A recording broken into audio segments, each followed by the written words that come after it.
All right, you guys are tuned into Lyrical Fix Podcast with Kid Pro and Sade. Episode 32. Mm-hmm. Oh my God. And as always, let me remind y'all, you can find us at the Lyrical Fix Pod on IG. You can catch us on Apple, Audio Mac, Anchor, Spotify, YouTube, and many, many other podcast distribution outlets. Make sure you like, share, comment, reply, give us a 5-star rating, not no bullshit ass rating because you feel some way. Or you know somebody. Out in these streets. Are you related to somebody? Yeah, we're trying to be big out here in these streets. Authentic views, authentic engagement, and all that good stuff. Yeah. You know what I mean? Shout out to all y'all. Organic shit. Let me stop. Organic, baby. That's how we doing it. How you doing, buddy? Chilling. Oh, man. It's been like roller coaster of a fucking week. Isn't it always? Yeah. More so lately. The whole quarantine. Everybody's going through it. And I think, like, I saw news that another 6 million people filed for unemployment this past week. So, I mean, it's getting to the point. Like, you showed me that that image, whatever, that picture you sent us about, like, the unemployment. Have to, like, apply now. Like, it's crazy. Like, they're going by Social Security number because there's so many people. Like, they can only take a certain amount of people on the site to apply. Strange fucking times, man. Strange fucking times. Other than that, big news for me. I was feeling a little bit under the weather. It wasn't on Rona shit. Yeah. But I was just feeling a little shitty. Terrified. Ugh. Yeah. I was just, I don't know, man. It was weird. I had like a weird ache and pain and everything. No cough or nothing like that. Yeah. Nothing crazy. And luckily sister-in-law came through, gave me a little IV bag, some vitamin C pills, some zinc. And I feel great, man. I think it was gone after a day or two. I'm back to normal. So other than that, everything is cool. Everybody else in the house is safe and healthy. Oh no, yeah, you were back at it like super fast. Oh, I healed like Wolverine out this bitch. I was good. I was good to go. Yeah, we were so worried. Even in the group chat and shit with Prospect and Trill, they were like, all right, what the fuck? And then after Prospect, man, you're fine. Just stay hydrated or some shit like that. That shit was funny. Yeah, like I don't get sick very often, but when I do, I turn into a little baby. Yeah. Well, big ass baby, matter of fact, I should say. Because it's just, I don't know, man. I don't know what it is. A lot of guys are the same way. Like, we just get so fucking weak and shit. Like, we can't do a goddamn thing. I'm useless. Yeah, after that, good to go. You seen it when I was sick. I was sick I rarely get sick, but when I do, it hurts me. But I try not to show it. So there was that 2-month run where you were just stuffy all the time. Now it's gotten to the point, right? I hear a cough or anybody coughs around me. That's just the first thing that pops in my head. Yeah. Like, it's so cliche at this point, but that's the first thing I think about. Yeah, the lava just made me cough, and I'm thinking like, damn, people are gonna see this. The L made me cough. I drank the water, went down the wrong pipe or whatever. Like, pause, if applicable. But yeah, like, right? I was gonna say, anything else happened this week for you or no? Other than that little man's birthday, turned 1 year old. That was dope. Damn, I can't believe that. Yeah, we had a homemade cake made for him. Took pictures, try to take pictures. The family pics are always fun to take. Yeah. When not especially everybody can smile. Yeah. Yeah. He had his face like just into the fucking cake. Yeah, I need to see that. If there's a picture of that, I gotta see it. The picture, he's just got it's chocolate cake, so it's all brown and stuff. He's just it was great. It was very cute. Fucking and go ahead. He's walking. Oh no, he's walking regular now. Like, he's just doing his thing. He's just up and about. So he just started working. He just started walking this week, right, or last week? Like 2.5 weeks ago. Like, he was getting up, walking a few steps, and then every day we just have him like in this one area where it's like not too crazy on the floor, and he's just getting better and better and better, and just got his balance right. So nice. I know. Yeah, I remember you posted that picture and the video. I was just like, oh, he's walking. Not to sound corny and everything. It's a nice dad and parent moment when you get to see your kids walking. It's just dope. Yeah. You know what I mean? It's the little things. No, of course. And that's like, I remember, I think I don't know if I thought this, if I actually like told you. It's funny because that day, like you posted the video, I was just I'm trying to think if I said anything about it. That thing about like when he first took his steps, even if it was like back then, like a couple weeks ago, what if you were working and you missed it? Kind of Right. thing. Yeah. Like So I it's was like those little things. kind of thankful to be home. Yeah. Like, Mm-hmm. and getting to see it, because it would have just been like, you know, filmed and then sent to me. Like it was for wifey. Like she saw it that way too. You know, she felt Mm-hmm. the way, but obviously she Yeah. was working. She couldn't help it. Yeah, because So, it's those things where when my nephew started walking, I forgot who he was with, but my sister was working, so she missed it. She got to like go home right away and see it. She was almost out, but she had a moment with my mom to be like, damn, like I missed it. Like I feel, because she was working a lot, especially back then, and my mom's like, it's fine, because my mom was one of those working moms. My dad, I mean, he he did what he did, ran for sake, so yeah. he was home a lot with us. But my mom was she was a working mom. She was one of those, and she was like, you can't take it to heart because you're working to support him. So at the end of the day, it doesn't make you less of a parent if you missed it. It's just one of those things that, damn, like there's 1,000 more firsts. There's Oh gonna yeah, I be was a about to whole say bunch there's more. a whole lot of other firsts, and there's gonna be ones that I'm not gonna be able to see. Yeah. Yeah. I I can't was, wait for I can't I wait didn't for see his the first crawl. curse word. Huh? Yeah, I didn't see his first crawl. Like when Oh he shit, started just that's getting up and crawling. yeah, I remember You you know. told me that, yeah. Yeah, yeah. So you know, it is what it is. I It's all think good. I'm most terrified and kind of like excited for is my child's first curse word. Word. Yes. Yes. I think I might just do it just to be like, see, mommy don't like that person. Okay. You know what? The first time I heard my kid straight up curse my oldest, Mm-hmm. he was 5, and he was sending PlayStation 4 messages Mm-hmm. to this one kid who's supposed to be his cousin. He sent it to the wrong cousin. Instead of sending it to a 6-year-old cousin, he sent it to our 22-year-old cousin, who we know and talk to all the time. Yeah. And he was saying his name is AJ. He was like, he was hitting him up. He was texting him. He's like, yo, who is this? And AJ sent him a voice message, said, thinking it's the 6-year-old cousin. It's AJ, you motherfucker.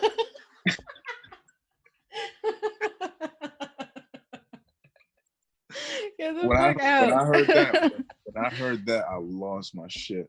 I couldn't stop laughing. I was crying laughing. Oh my It was the god. best shit ever.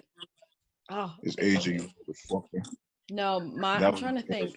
I think the first time my mom heard me curse, it was the oldest one out of all of us. Well, second oldest. My brother, you remember like when voicemails was like a big fucking thing, like your yeah. message. So it was around the time like the girls were doing like playing music. Like my sister was doing the R. Kelly and the no, ew, not R. Kelly. The Nelly and Kelly Rowland song, Dilemma or some shit. Okay. So she had that one. I remember having, I don't know, I had to help them with everything. I'm there like with the fucking with the radio. She's like, all right, hit play. And I'm just like this. And then she's like, stop it. And then she goes, my Liana, then leave a message. I'm like, fucking bitch. Yeah, I remember them. Oh, I remember those voicemails. And then she'd be like, turn down the volume. I want it like background music. I'm like, this fucking, and I'm just here. I ain't got no phone. I forgot how fucking old I was. I had to be like 8, 9. But Look at you directing videos back then and shit audio. Look at you. It's in your started blood. early. I started early, but but fucking my brother, he had me. If I call him, he'll remember. She heard it. She called him. He didn't answer right away. Got his voicemail, and all you hear is me and my voice. You Miss Jordan, bitch. You got to call back, motherfucker, or some shit. I forgot. It was something like that. I know I said motherfucker and bitch. So I already have a Mickey Mouse voice, but imagine me like before puberty hit. Like I was super like, yeah, it was. Oh, I got my ass whoops. curse Fun. words from a child are never not hilarious. So it's been that type of week. I mean, look, there's not much we can do anyway. We're fucking stuck here. I really don't even want to be out in public at all. That face you just made. I definitely don't. When I was talking to Saint and LB earlier, LB was like, I think it'll probably be until June, July. I'm like, nah, I think it might go further than that, especially because we're talking about the whole election thing and Bernie dropping out. And I'm like, to be honest, I don't, it has to, because Saint was saying, like, I've seen some things and it kind of makes sense that this is being tied to this year's election. And even Guest was like, we about to have fucking Trump for 4 more years. Because if you think about it, it's not, and it didn't really occur to me until Bernie dropped out, that they're not gonna, if we're actually able to be out and about and there's like this whole new normal and, you know, this and that, we're not there. I feel like they're gonna pull some shit. It's like, oh well, it's 2021. Like, we can't just have an election 2021. Like, Yeah. the whole order is gonna be out of whack. I feel like it would pull, you know, somebody would pull some shit like that. Well, mainly Trump would pull some shit like that. And then even when it comes to mail ballots, like I talked to Nat from therapy earlier about it, because I had posted some shit that Biden put up. I just find it funny how he's changing up because Bernie dropped out. And That's right, Bernie dropped out. she really can't stand Bernie. I mean, she can't stand Biden. We were talking about that shit earlier. And it's just the way he's trying to get the followers, and now he has to approach it a certain way, and how he's like, he applauded Bernie, said something like he was, you know, it wasn't just a political campaign, it was a movement, which it was. And, you know, people have the sense that, you know, people like this country wasn't ready for somebody like Bernie. Just, he was just too real, or he had this and he was doing this, and he honestly probably could have won. Well, you know what the crazy part about that is too with Bernie, all the stuff that he always proposed, you know, in his throughout his campaign, yeah, and his time running this both times, is what's happening right now. yeah, yeah, Everybody getting money, everybody helping out, like, yeah, you know, a democratic socialism. yeah, Like, this is what this dude's been preaching, and he never bothered to even like try to get his props. Be like, yo, this was me. Like, yeah. what the hell have I been preaching and pushing for all this time? Y'all niggas is doing this now. Look how it's helping out. Exactly. And it's crazy because he dropped out, because like the way he dropped out, it's like, you've been talking about this, like, why are you dropping out? Okay. And that's what made me see it as, there's not going to be this election is not going to be regular. It's going to be just fucking out of whack. I don't even know if they even considered it being back to normal by then, like it not being back to normal. Like, Yeah. okay, what's our backup plan? Maybe they have, but where are we going to do like mail ballots where it's going to be a fucking mess, shit's going to get lost, people are going to want recounts? Or are we going to do online system where fucking Kylie Jenner, her website crashed just from selling makeup? And that wasn't the entire, I mean, I don't know. I mean, she probably had like overseas stuff too, but that was a shit ton of people. That's not even, I don't know if, I forgot the number, but it's not even compared to the country.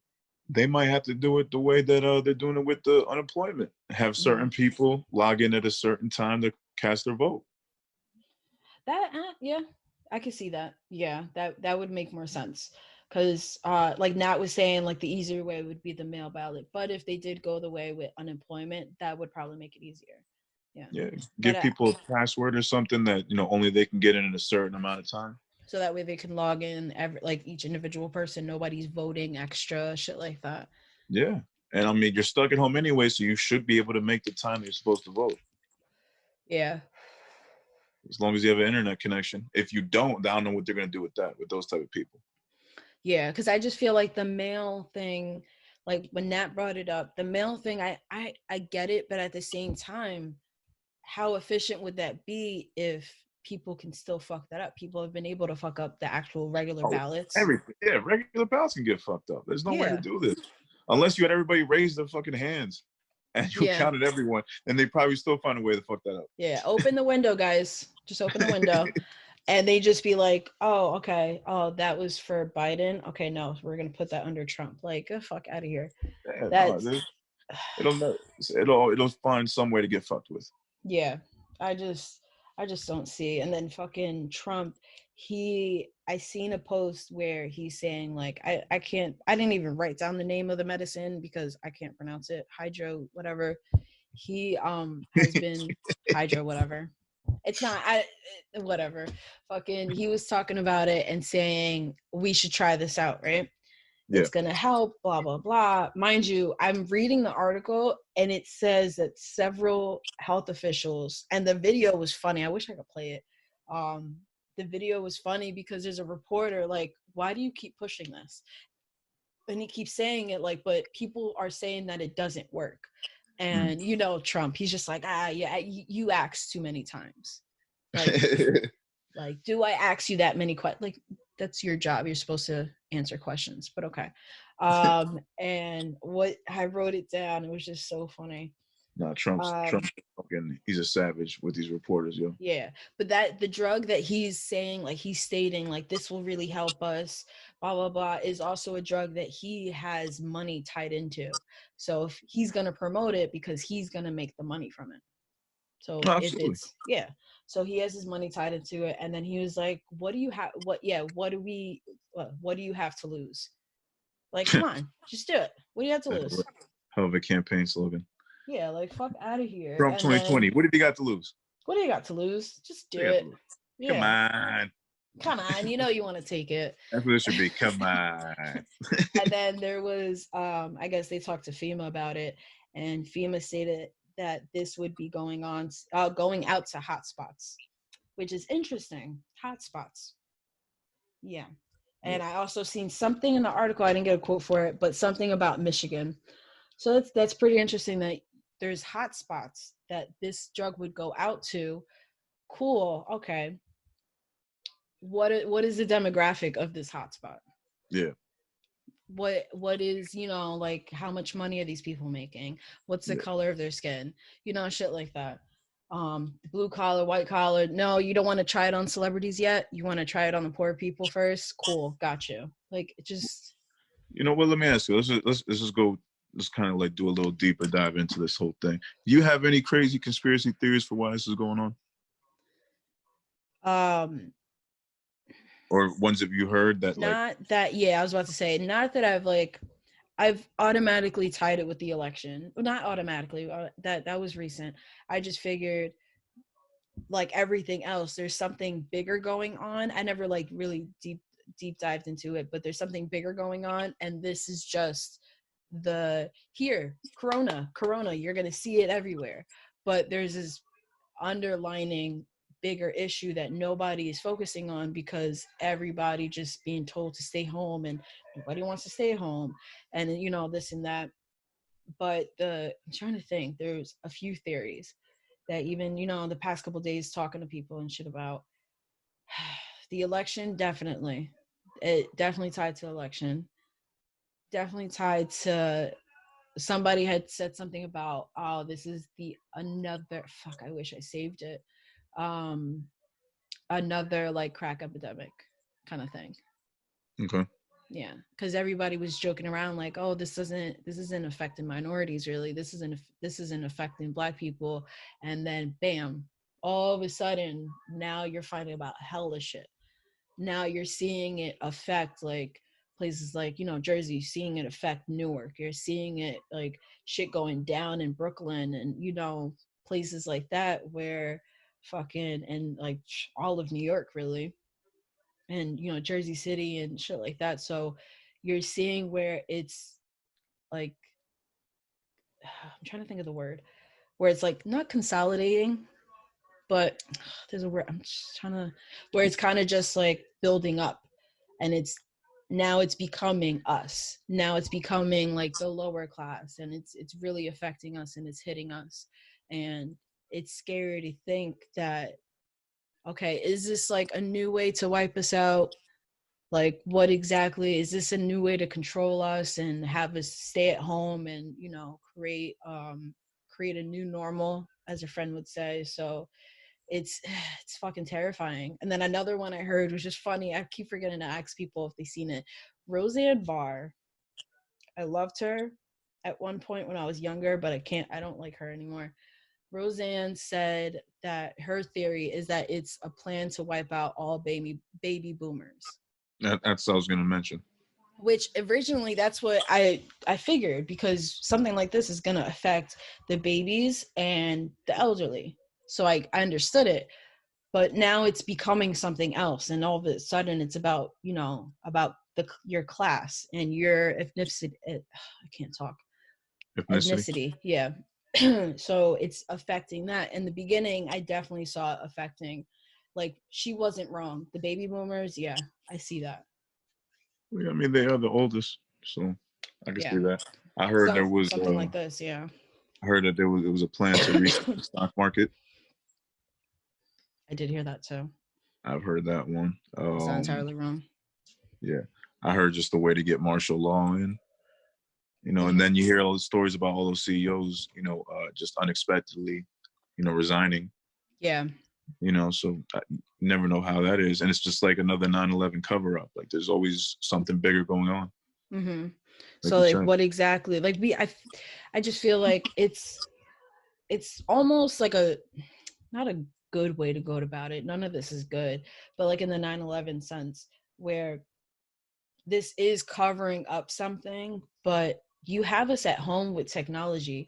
Like there is a way, like people are looking into this. There is a way to unmask like what's really going on. Yeah. But at the same time, everybody's so concerned about, do I have enough fucking toilet paper? Do I have enough food? Like, am I going to have enough money? Shit like that. I just feel like if this was a plot, if this was a way to, you know, fucking disguise something, it's the shittiest fucking way, because not only are you affecting certain races and certain classes, or, you know, certain ages, but you're affecting everybody. And now you have to pay everybody.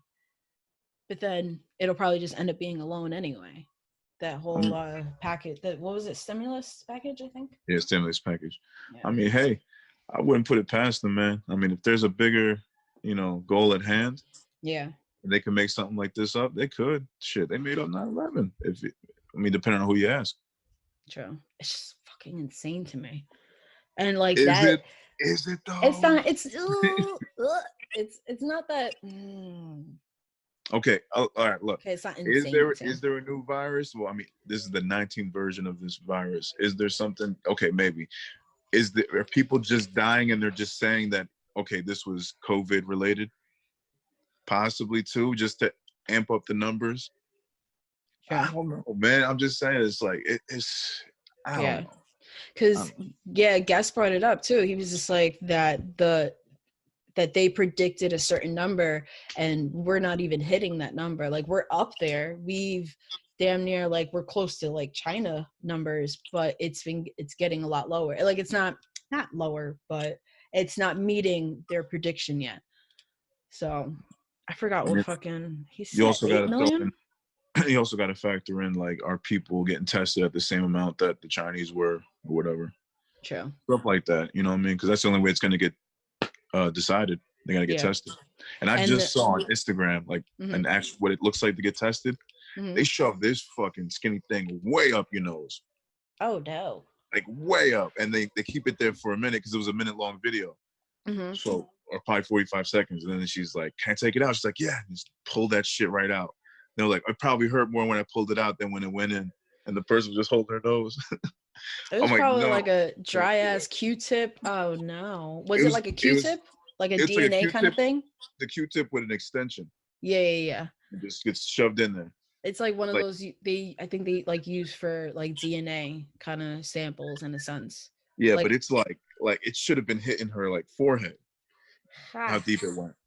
Oh, like it's probably in your canal, like your brain. It's probably tipping your brain and shit. There has to be a better fucking way to test. Nah, that's what they got now, apparently.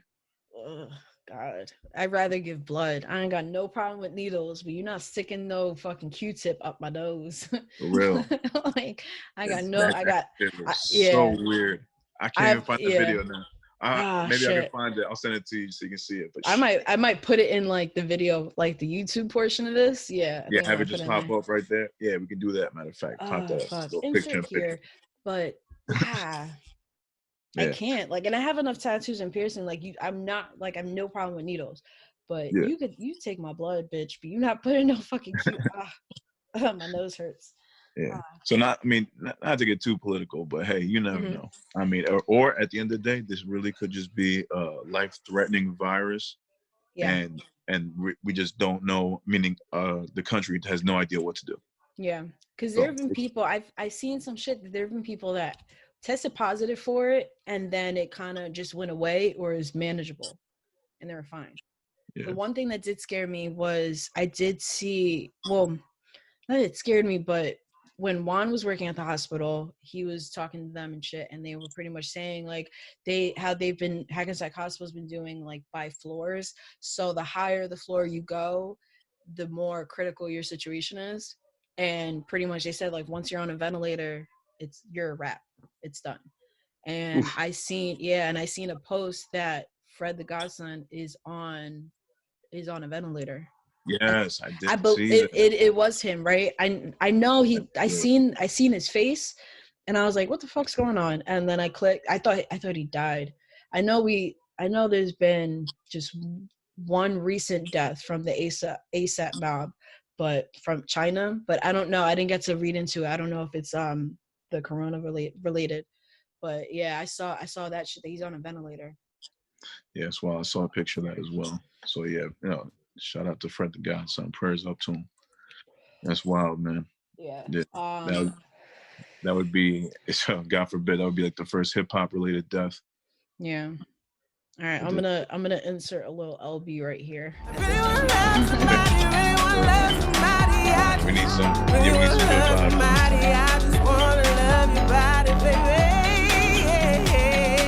Oh, there he is. Hey, buddy.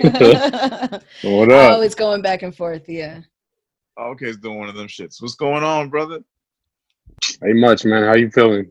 I'm doing great. Actually, let me give you the official introduction. So, Lyrical Fix Podcast. We are very, very honored. We are humbled to have in his presence today, producer extraordinaire, Obi Beatzz. Hey, man. It's good with you, brother, man. Yo. So for the people that don't know, you were actually the producer on my album that came out this past January, Kick and Snare, with one MC, one producer. We were talking before, we had a little mess up about the first sessions that went down. How long ago were those actual first sessions where you and me met back up? The first sessions were in 2017. Oh, shit. 2007. Damn. God. Yeah. We started working out some shit, trying out different beats, and you were just going into a transition period. Pause, I guess, with changing up. Yeah, you're fucking pausing. Yeah. Tell me about that. Basically, I was transitioning from Cool Edit Pro, which is an old ass recording software back in like 2001. It's probably from 2001. Super old. And I used that all the way up to 2017, basically. Yeah. And my thing was I had a weird setup and it worked for me. I'm like, I'm scared to leave. So that's why I never took the jump to Pro Tools or anything like that. But the reason why the transition happened is because my mixer that's hooked up to my speakers, that shit fried. Like it just completely fried. It broke. So it was tax season actually, and I got new monitors and a new interface, and then that pushed me to go into FL Studio to record vocals also. Yeah, and then pretty much I became like the quote unquote, guinea pig for the recording process for you to learn, and that's pretty much how Kick and Snare was born. Yep. From then on, because every time I would come to record and it would be like a song or it'd be a freestyle or something, he'd be like, "Yo, I just learned a new trick. I just learned a new plugin. It's going to make your voice sound like crispy this way." I looked it up. I did some research, come through and try it out. So I would keep coming through. And then eventually, everything started rolling into it. And like every song just started sounding better. And then old songs that were dope, we're like, "Yo, let's re-record them. Let's try this new thing." And that was a whole like almost 3-year process. Yeah, I could pull up like the very first like vocal chain I made. And that shit would sound like, it sounds like ass if I pulled it up now compared to my vocal chain to my vocal chain now. Yeah. So it's all about like learning different, your vocal chains and what works with what and what works best for the artist and stuff like that. And I basically learned that just by messing around. Damn it! Thank God you did. I don't know if we could have lasted another year with Cool Edit Pro. Nah, I will never go back to that. Ew. Ticket snare would not sound the way it would have sounded on Cool Edit Pro. That shit sounds immaculate for sure. So good. Yeah. Now, for those that also don't know, I came up with Obi like when I think we first met when we were 17. Yeah, 17. And we started rapping together. We were in I don't think Sade knows this. Yeah, we were in a 3-man rap group called Elite Force. Get the fuck out. super Wait, duper. Is there anything from Elite Force? Like, is there any music or not? Like, nah. No, thank God. I mean, I have the CD, but nobody's gonna hear that. You got the CD? Yeah, I still got it. I have to share that.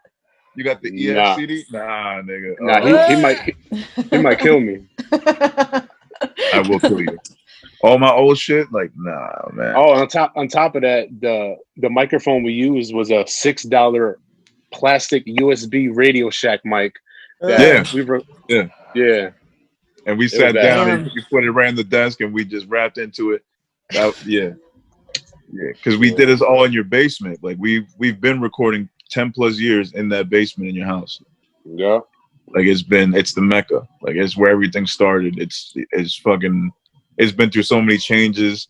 Mm-hmm. So many different things have happened. People have been in there, come through, have left, and it's crazy to where it is now, man. So yeah, so I was saying before, you rapped.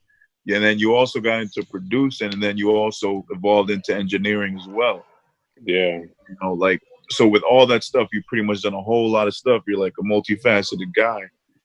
What's been the most fulfilling to you so far, now at the age you're at now? I would say producing, which ties into engineering. Because, an artist can just go to a studio, lay his vocals down, and just have the engineer do it. With producing and engineering, you gotta, polish that skill, and that doesn't happen overnight. Yeah, I think it goes hand in hand. Like, I think it's important to be able to do both because you kind of knock out a person too. So yeah, right. But there's also beat makers out there that they don't know how to mix at all. Like, I know somebody on my Facebook, he pays somebody to mix his beats. Right. So I feel like that's a skill. Like if I made beats, at one point I actually wanted to so bad. I was fucking around with like free apps and stuff. It's to me, it's like that's a whole nother level. Like, why would you not want to teach yourself that, or at least be able to get somebody to teach you that, or get that skill, just like how fucking Pro be recording shit on his own. Right. So, I was about to say that. I was just about to thank you, Sade. Yeah, when I figured out that I was gonna start making my own like little mini music videos, I'm like, man, I gotta learn at least how to edit them. Same shit here. Yeah, like I want my drums to knock, but like how if you're not gonna learn how to mix them, and tweak them and shit. And then he's the guy. This guy, like for instance, and I'm sure there's a few out there. You have that you're making beats. But you need to spend the money to get somebody to actually lay it down right. And then what if they fuck up on something, and it could be something minor, but in your mind, and a lot of creatives are like that, where it's, I have this vision of this. And like you fucked it up. Now I just got to deal with it because I got to pay more in that sense. Be like, oh, if you're not happy with it, you can give me some more money and I'll do it again. So. Right. That's exactly what it be like, man. All right, so the producing has been the most fulfilling for you, and I know it has been, man, because I've seen you grow like crazy into the producer that you are today, to the point where like you're making your own money off this shit. Your songs are being played worldwide. You're fucking collabing with international artists. Matter of fact, you know what? Tell me about the couple artists you've been fucking with internationally, the places you've been, where your beats have been taken to. I've seen placements on your Facebook page. I've seen you repping dudes in other countries. Tell me more about that. Well, internationally, working with my dude out in Nigeria, It's funny because his name sounds like like a joint in Spanish. El Chibay. El Chibai. Yeah, that definitely sounds Spanish. That's Wait, funny. is it Chibi or Chibai? What is it? I think it's El Chibay. I've been calling him How is El it Chibi. spelled? Like El Chiby. Chibi. Chiby. So I've been saying El Chibi. I'm only saying El Chibay because when he does his little intro in the beginning, he'd be like EL to the CHBI or BY, whatever. He says it like that. Yeah. Chibay. Yeah. If he's like enunciating it that way, then yeah. I would see Chibai. But That's funny.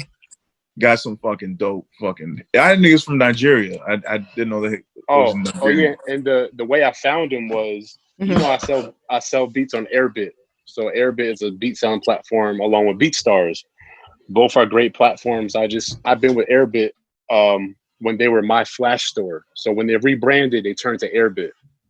Oh, I didn't know that. Okay, I remember My Flash Store. Okay. Yeah. Word. So basically, they was having a artist competition. I don't know if you heard of Symbolic One. Yes. Yeah.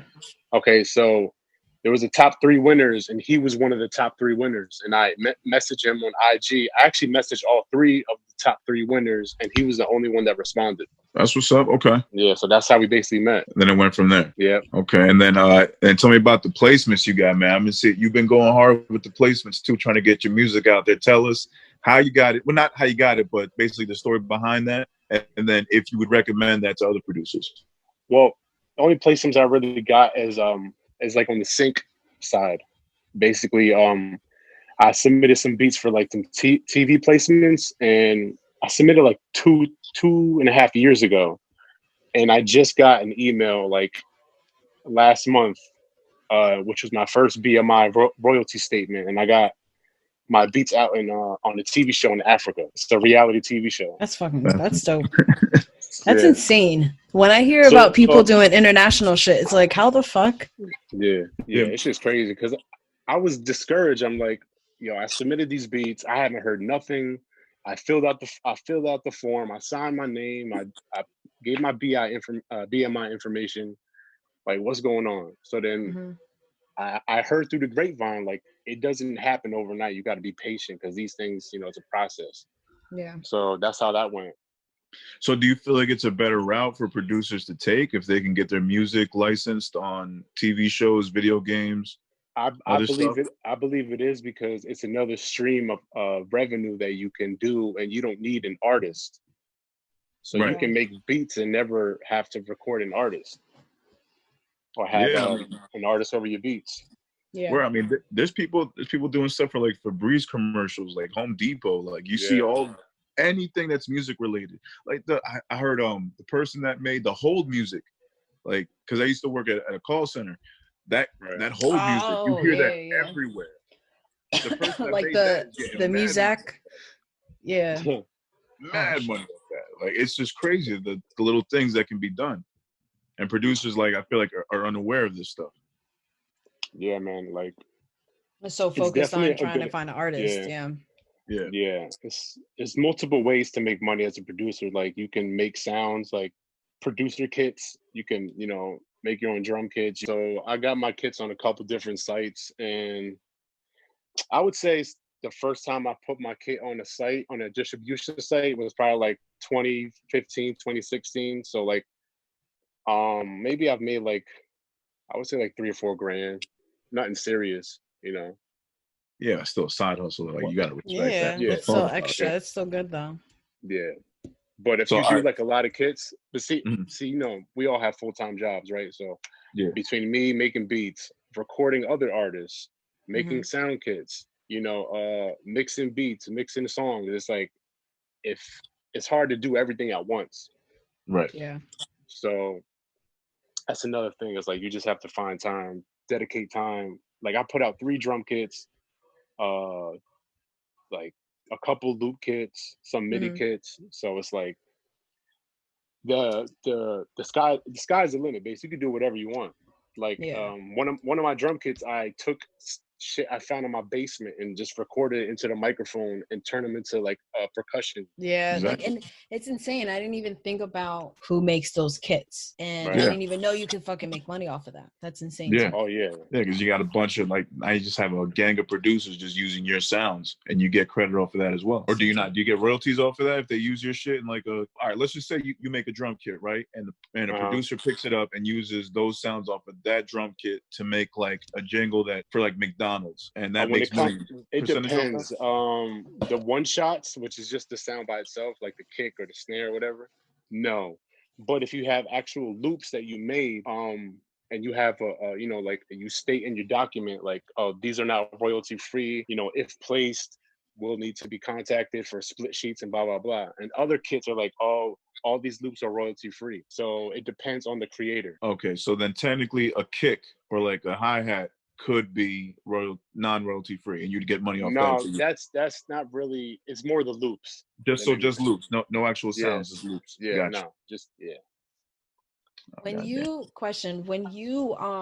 sell these beats, like say if you're using, I forgot what website you were saying, like if you use a platform, so if you use a platform and you're giving these beats out, are they automatically tied with royalty, or is it just people can just straight up buy it from you with no royalty, no nothing?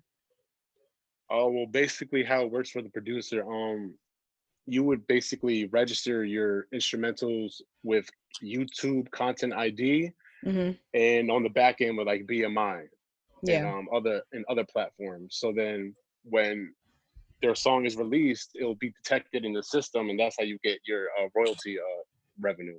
Okay, I got you. Which kind of ties into the question I was going to ask after that, the follow-up. Like you mentioned BMI, how important is it not only for artists but for producers to have their BMI ASCAP stuff set up? It's very important because, like I mentioned before, when I did the sync placements, like you might submit some music and you know you're busy with life and you miss that email, and then your shit gets played on the TV show. You need your BMI or ASCAP so you can get paid. Because without that, you're not gonna get paid. There you go. Yeah, don't be that producer that sells a beat for $200 and then that becomes Panda. You don't get nothing off that. Shit. Yeah, for real. I think that's how it happened with one of them beats that went crazy. Yeah, he bought it for like $200. Yeah, and that's basically what happened. But you know, after it blew up and everything, he got his royalty agreement and stuff like that. Oh, so he did work it out. Yeah.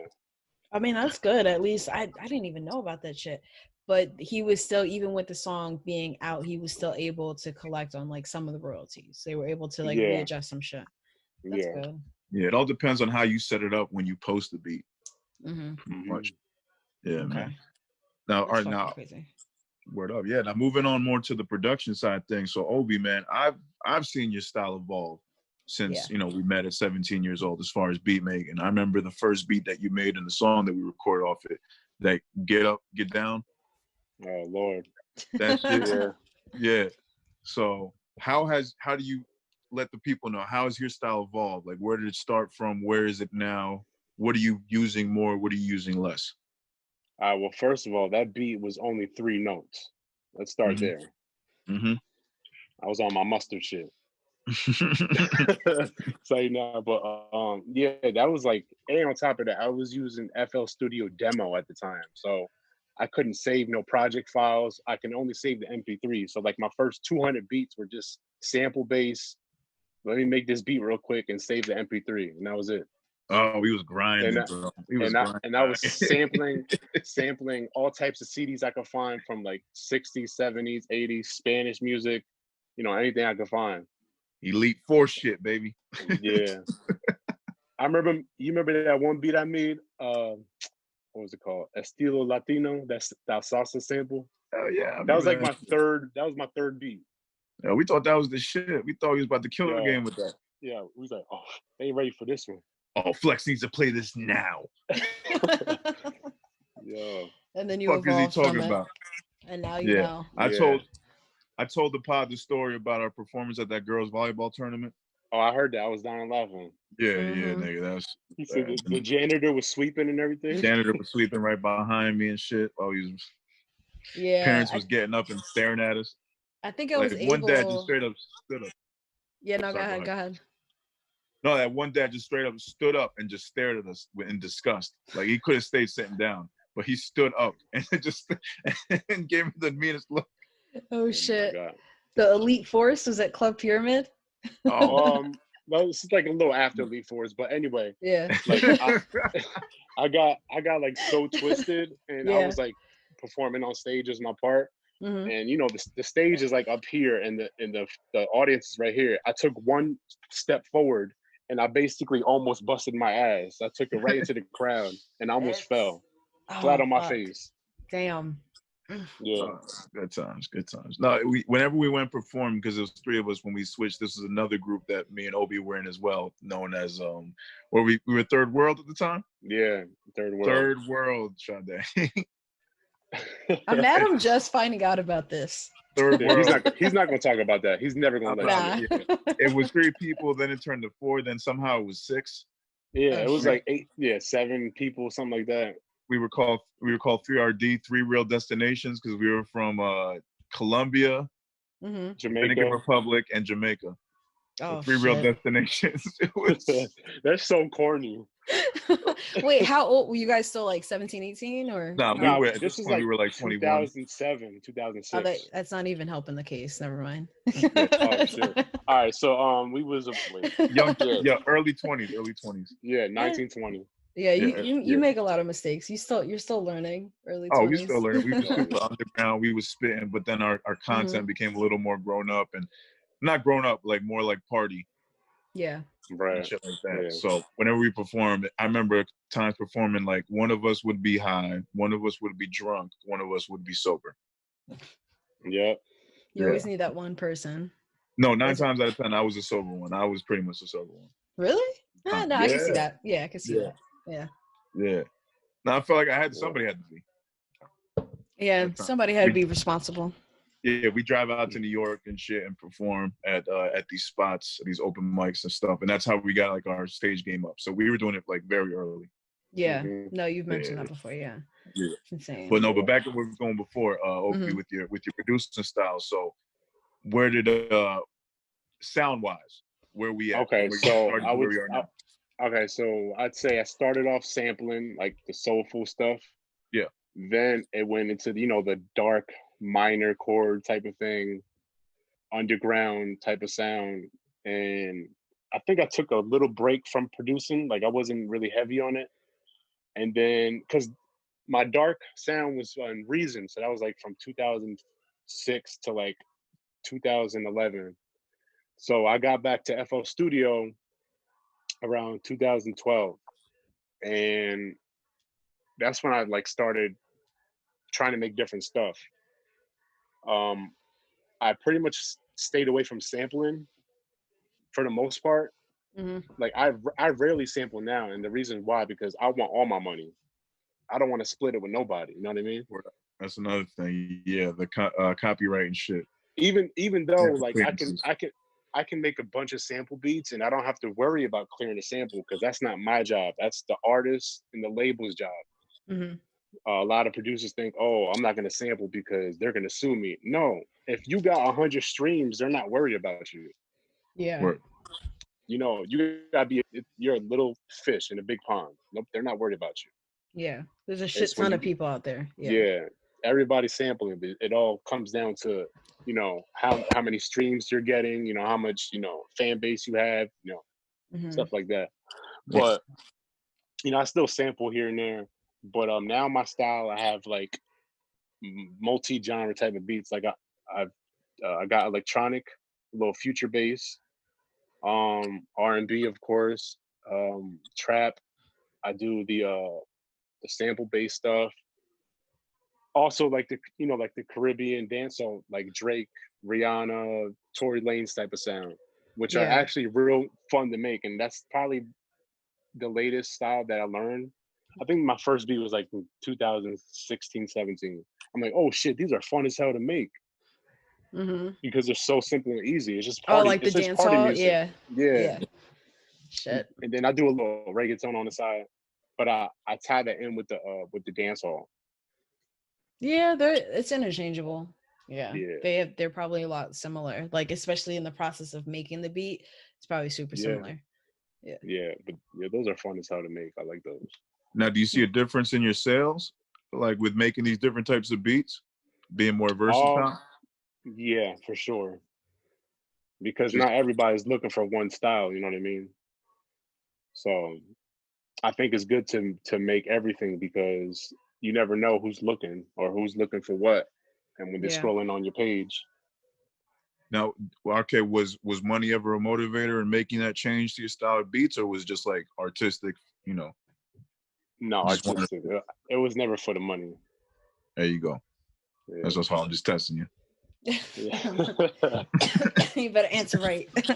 Answer Yeah. right. Yo, all right. Oh, actually, wait, real quick. Go ahead. Yeah. Go ahead. The reason why I think what helped also was the beat battles I was doing with iStandard. Mhm. Yes. So basically, my first beat battle with them was like 2015, right? So I went there cocky as hell, like I got these dark ass, hard ass beats, like I'm about to rip them, blah blah. Dark I got ass. trashed. I got fucking trashed. What year You was know, this? 2015, Yeah. right? So then, so I lost my first 3 times. I think my first 3 times. There's only top three. So Mhm. basically, how it works is they score you, and the person with the top three with the highest scores they win. Yeah. So I didn't get my name called for 3 times, and the engineers it's 3 judges. It could be an artist, it could be a producer, it could be an A&R, and they Mhm. give you positive feedback. And I remember one time, like my heart got crushed because this one he was a R&B songwriter, singer songwriter for Chris Brown and shit like that. And I played a bunch of like boom bappy like hard rap type beats, and he was like, Mhm. "Yeah, I'm gonna be honest. If I was in the studio and I heard all 5 of them joints, I'm not writing to none of them." Mhm. I was Yeah. like, "Dad." But I mean, I feel like, in not only in the sense, like we're not even talking, we're way past the casual fan, like their ear. But when you're talking about like songwriters and artists who write, they're looking for a certain type of feel. So if you're a writer and you're mainly doing like Chris Brown, like singy type songs, or like Yeah, Neo, shit like that, you're not looking for boom bap. So that's right, not even something to take to heart, because it's like, I didn't make this beat for you. right. So yeah, Yes. there's just different people got different ears. That's all. It's Yeah, like making it's a just steak for a vegan. with those showcases, you got to play the right shit for the right judges. Mm-hmm. That's what I was gonna say too. Like, yeah, after a while, you have to recognize who the hell you're playing it for, and Yeah. Yeah, cater to their style. The first time I met you, I don't even think we even really like met. I was asked to judge. So I walk in and I didn't know. I was just, no, they told me I was judging both producers and artists. And I was the first time I actually met Pro in person. And it was just so confusing because it was just you. And they still wanted me to judge. And I'm like, but I mean, there's no other beats. There's no other producers.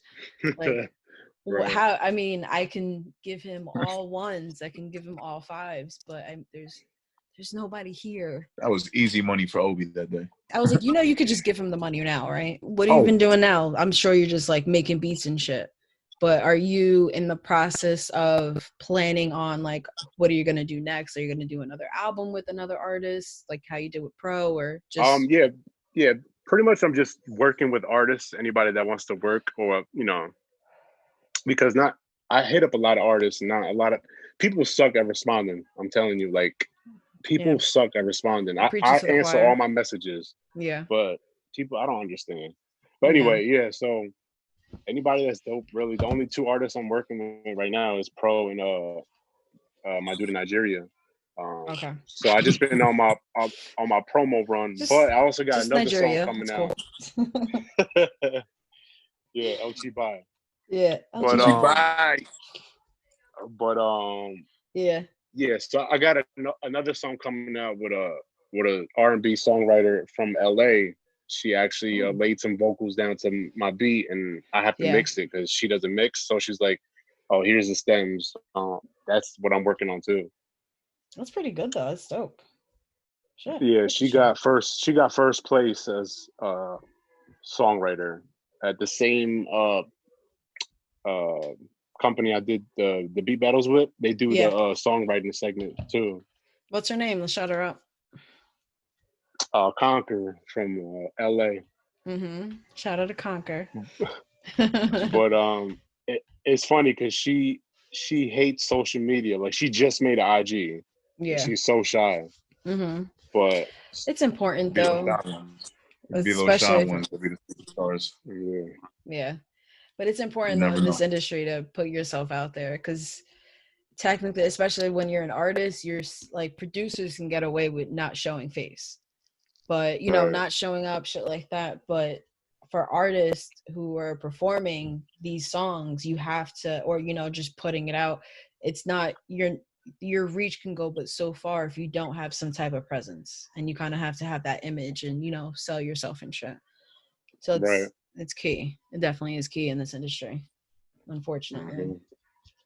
Oh, yo, speaking of, you know what, I wanted to ask, since you've been more of a producer lately, an engineer, we know, Sade and I, because we do a lot of these showcases, we go a lot of spots together, that there's like a certain, like, what's the word I'm looking for? Like sometimes clicks with artists, or there's ways that certain artists act. Is it that same way with producers? Do they act a certain way? Or is it like typical of them? Is there any stereotypes? Are there a lot? Is it cliquey within the producer world? I think it's cliquey when it comes to like certain groups. Like, you know, you got producers that are by themselves and you got producers that are in groups. And I've definitely seen like cocky ass producer groups. Like, nobody can see me. We the illest, blah, blah. Y'all don't even place top 3 in these beat battles. So like, cut it out. Also be the same shit. Yeah, and I've seen other people's, you know, they up there dancing and stuff like that. Like, that's another thing. All types of people. Yeah. I've had the pleasure to go to these beat battles with Obi, to a couple of them, and with rappers, it's tough enough because when you're rapping, you got your hand on the mic and you can do whatever with your hand. With a producer, they all look up there. 90% of them have no fucking rhythm whatsoever, so they're just all like Obi's famous for doing his. Yeah, I remember. When he's up there, it looks like that cat on that YouTube cat. That's what reminds me of when he does that shit. I need some glow sticks. Yeah, you might as well bring some glow sticks and just fucking do that. Bring some props and shit. Yeah. You niggas, your niggas when you're producing hands is hilarious to me. I'm trying to think. I can't help it. I tend to do that just because, like, if I'm feeling a beat, I do the whole like. Yeah. It's crazy when you're up on stage and people are just staring at you while your beat's playing. Yeah. And you have no choice but to do that because you don't want to just stand still and not, you know, rock out to your beat. Because it helps. It obviously helps. I've seen it. I like wonder when Obi does it. Yeah. When Obi does it, he's putting on a performance. Like, it actually helps sell his contest. Yeah, especially when you're not like a laughing stock. Competitions, because it should be like score based, and you should have judges and stuff like that. I don't know.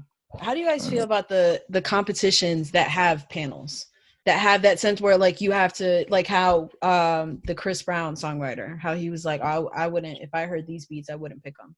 How do you feel about that compared to like just silent judging? I like those better because it gives you constructive criticism and you get a taste of like different styles and stuff like that. Okay. Yeah, I think the constructive criticism is based on who the judges are, because some people just are afraid to be real with certain people. Yeah, that also goes down to whoever is hosting the show, because then they're not picking the correct people. So yeah, with beat battles, you have to be more precise in your detailing of what you're telling the person than just saying like, "Yo, I liked your drums." Yeah. You know, like, also with the beat battles, like you can't just play your normal format beat. Like, beat battle format is way different because everything has to be like constantly changing. You gotta, you know, put this here. I'm about to take this out. I'm about to break it down right here, because if you just have it on loop, it's boring. So you gotta keep it interesting. Keep the audience engaged. Yeah. Yep. Yeah, it's just like rapping. You gotta switch your flow. Yeah. Because when I get beat packs for the podcast, sometimes like I'll find like, you know, when the beat drops or this part, like, you know, like the different sections. But if I listen to the whole thing, I'm like, it's just repeating itself. I'm like, okay. Yeah. But I could see where it would be different for a battle, because that was my first battle with you, and I was kind of nervous. I'm like, I got no problem judging artists whatsoever. I'm good with, you know, words and lyricism and crowd control. I'm like, but how, that was my first time like judging a beat. I'm like, damn. I'm like, you're only playing it for this long. I'm like, what am I? But luckily, I mean, you were gonna win. If there was somebody else, you probably still would have won anyway, because you had me sold. So you had me in the bag. Yeah. It's hard to judge, because it's like, what do you judge based on? Like, oh, the one that I most want to rap on, the most that I'd want to dance on, the one that's most chill. Like, those things have to be like set in stone as well. That'll probably be more difficult if it was a beat battle and you had an artist, just like out of the panel, you just had one artist. Just like the songwriter, like where he's like, I wouldn't use any of these. Well, yeah, you wouldn't, because, you know, you're not boom bap. You're not writing to boom bap. Oh yeah, so no, there's a lot of there's a lot of those beats that Obi has at those beat battles that are specific for beat battles that a rapper most likely wouldn't use or wouldn't want to use. Because it's supposed to be like, you're just judging that. Like, I'm not trying to sell it. I mean, if anybody wants to buy it, go ahead, buy it. But I see that. They had some judges, they'd be like, yo, I don't know who could rap on this, but this would be dope for a TV show. Exactly. Yes. And you make tons of those. I always tell you. Yeah, they judge you on like marketability, sound quality, arrangement, you know, stuff like that. Yeah, shit that's not really meant to be rapped on. I want to get into more competitions. I'm not gonna say that all the time, but I want to say they judge, because they really judge on, like, they want you to be producers where they want you to get placements and stuff like that. They don't want you to just be, I can't hear nobody rapping on this, because, you know, ultimately that's what people want. You know, I want to be famous. I want someone to rap over my beat. I want to blow up overnight. I want to get this money, whatever. But so it all depends on the judges and the style of beats you choose to play. Do you have any advice for like producers who want to get into beat battles but either haven't been successful or don't know how to cater like a beat to that for an actual battle? I would say just dive into it and just like soak up all the knowledge and what you hear. And that's the only way I learned. I feel like if I never did the beat battles, I wouldn't be making the beats I'm making today. Because it pushed you. Yeah. Yeah. And I heard different styles of music and I got different feedback and stuff like that. Like one night it was actually one night that I played second. And one of the judges was like, you have the dopest mix I've heard all night. Yeah. So, you know what I mean? So I learned a lot from going to those beat battles. So I would say just, you know, keep going and, you know, pick up on, oh shit, how did he do that? Oh, I want to make my drums to knock like that. And then you can just network with different people. Like I learned shit from just talking to somebody. That's so, yeah. Yeah. That's what it is. Yo, yeah. Oh yeah, Obi. Yo, man, you've been fucking awesome, bro. Now, before we wrap up, we got a few more questions for you. This show is called The Lyrical Fix. I know you're a producer, but you did also rap. Can you give us, we got a segment called The Fix. Give us a song or a verse. You don't have to rap or anything. Just tell us a song or a verse that you've been fixated on recently, that you just can't get out of your head, that you just love. Can you name us that verse? Or song? I would. I'm only gonna say this because it makes me real hype, but Pop Smoke's Invincible. Okay, I get you hype. Yeah, and it's the beat, but it's also his flow, and I think he was very like in his own lane type of thing. Oh yeah, because now I'm seeing it, and you showed me too. A lot of producers are making those style beats, and a lot of people are rapping over them now. Yep, that drill.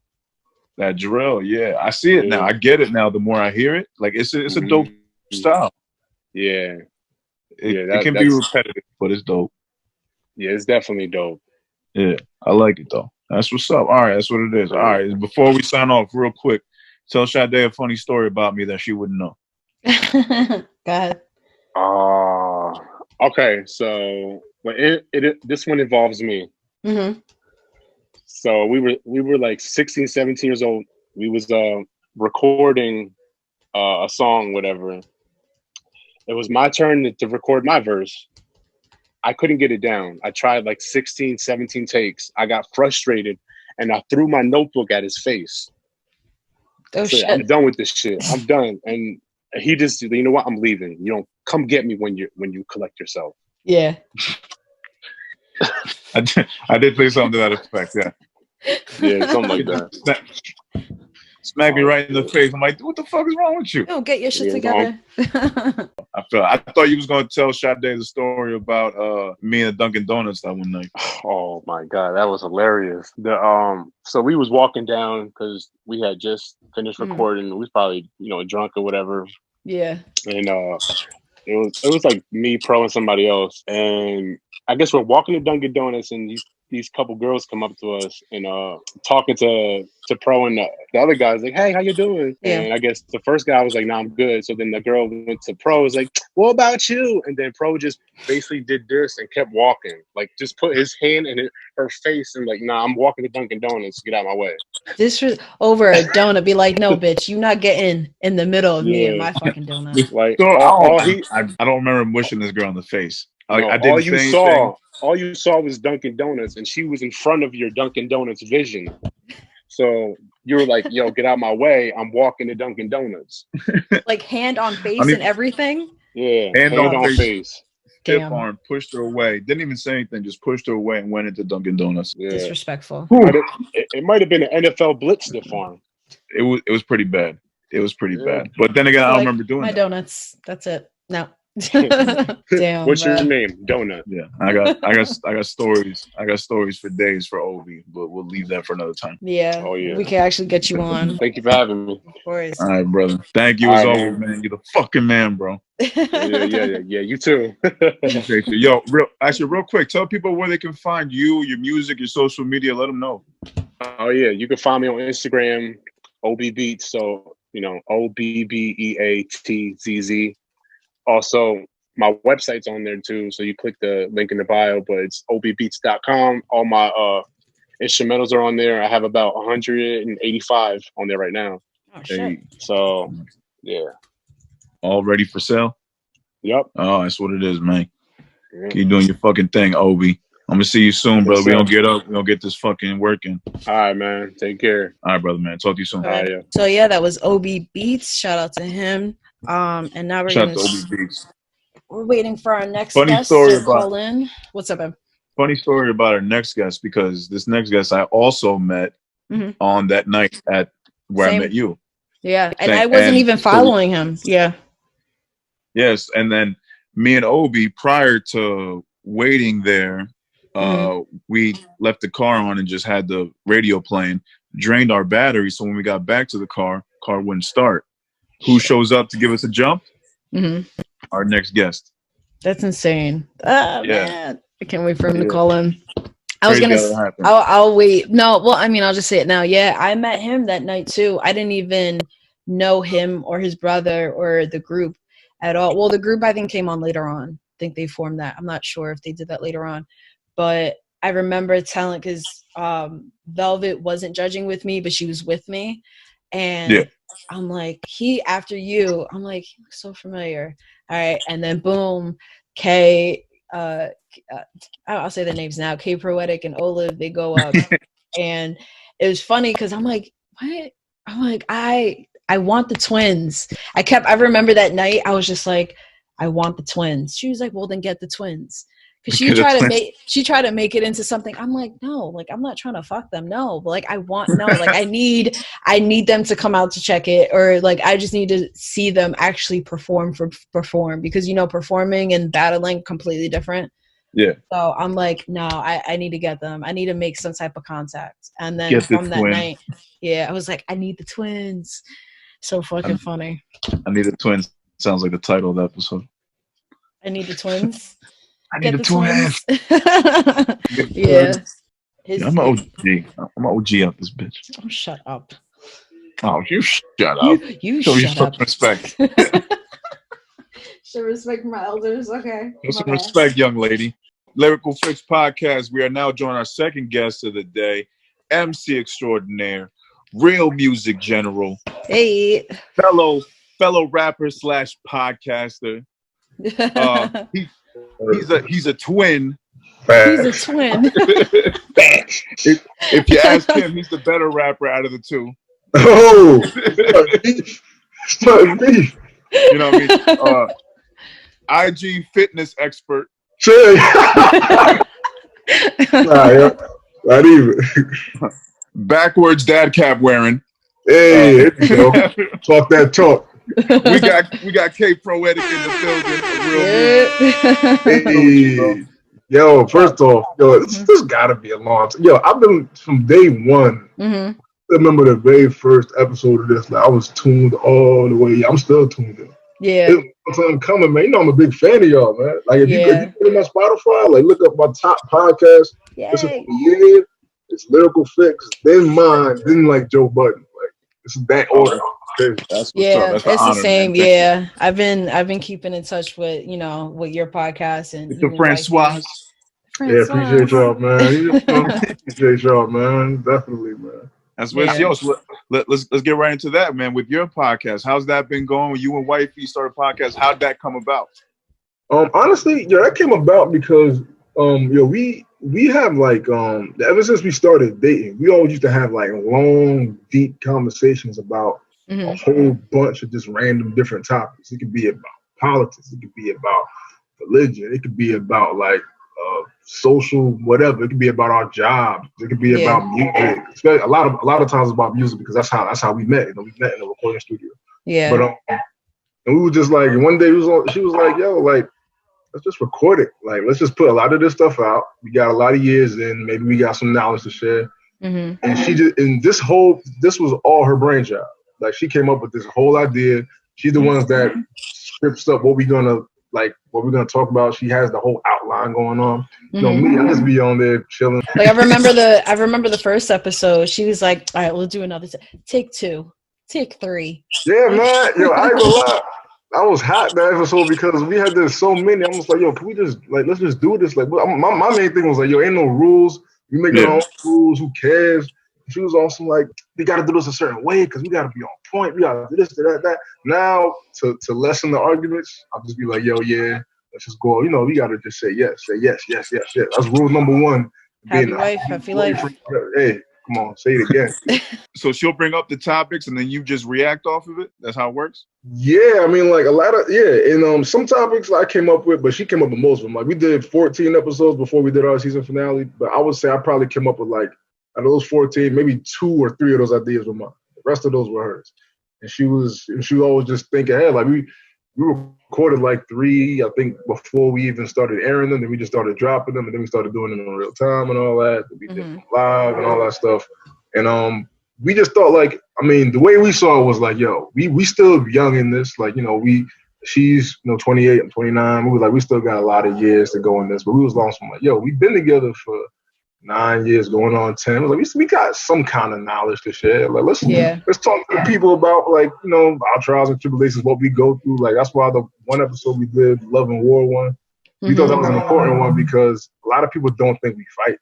People think we don't argue because like they look at our pictures and think everything's all peachy keen and we just all laughing and smiling and hugging all the time and all that stuff. And she's like a sweet, like if you guys ever meet her, like you will one day. She's just a nice, sweet person. Like she's just nice to everybody she meets. So people don't think that we be getting into it. We get into it all the time. Like, you know, so we had to share that. We was like, yo, we gotta let people know what the real deal is, and that's the one that reacted to the most. You know, it's natural. It's natural. Natural. It happens all the time. It happens to the best of us. This is regular, man. Look, I've been in a relationship for over 14 years, so I feel you. Yeah. Yep, you were OG, bro. OG, triple OG. Yeah, I'm at the 8-9 year mark, so I'm like right. Oh, we all in that same. Yeah, I'm hitting the decade this year. We all know the mentality. We all know how it goes. We know the trials and tribulations of a long-term relationship. But like, we always keep in mind how we speak to each other.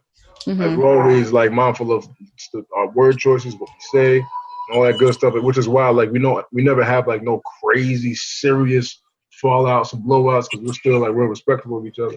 Yeah, and you have that communication up, and it shows in the podcast that you guys have that communication. Whatever we know, like if our advice means anything to anybody, we just kind of sprinkle it out there. So some of my young boys, even some of my guys that's my age, like some of my peers, they could know, like, you know, like just how to move. You know what I'm saying? Like at my wedding, a lot of my guys, that was some of them, like they first time being at a wedding, first time seeing that public display of love and all that good stuff. And it's me, I'm one of the homies, like, so it was a different experience. And I really like the dynamic you guys give, because especially with the Love and War episode, because you guys were able to show, I mean, you kind of heard it a little bit in the first one where it's like, all right, take one, take two, like, no, come on, like, get it together kind of thing.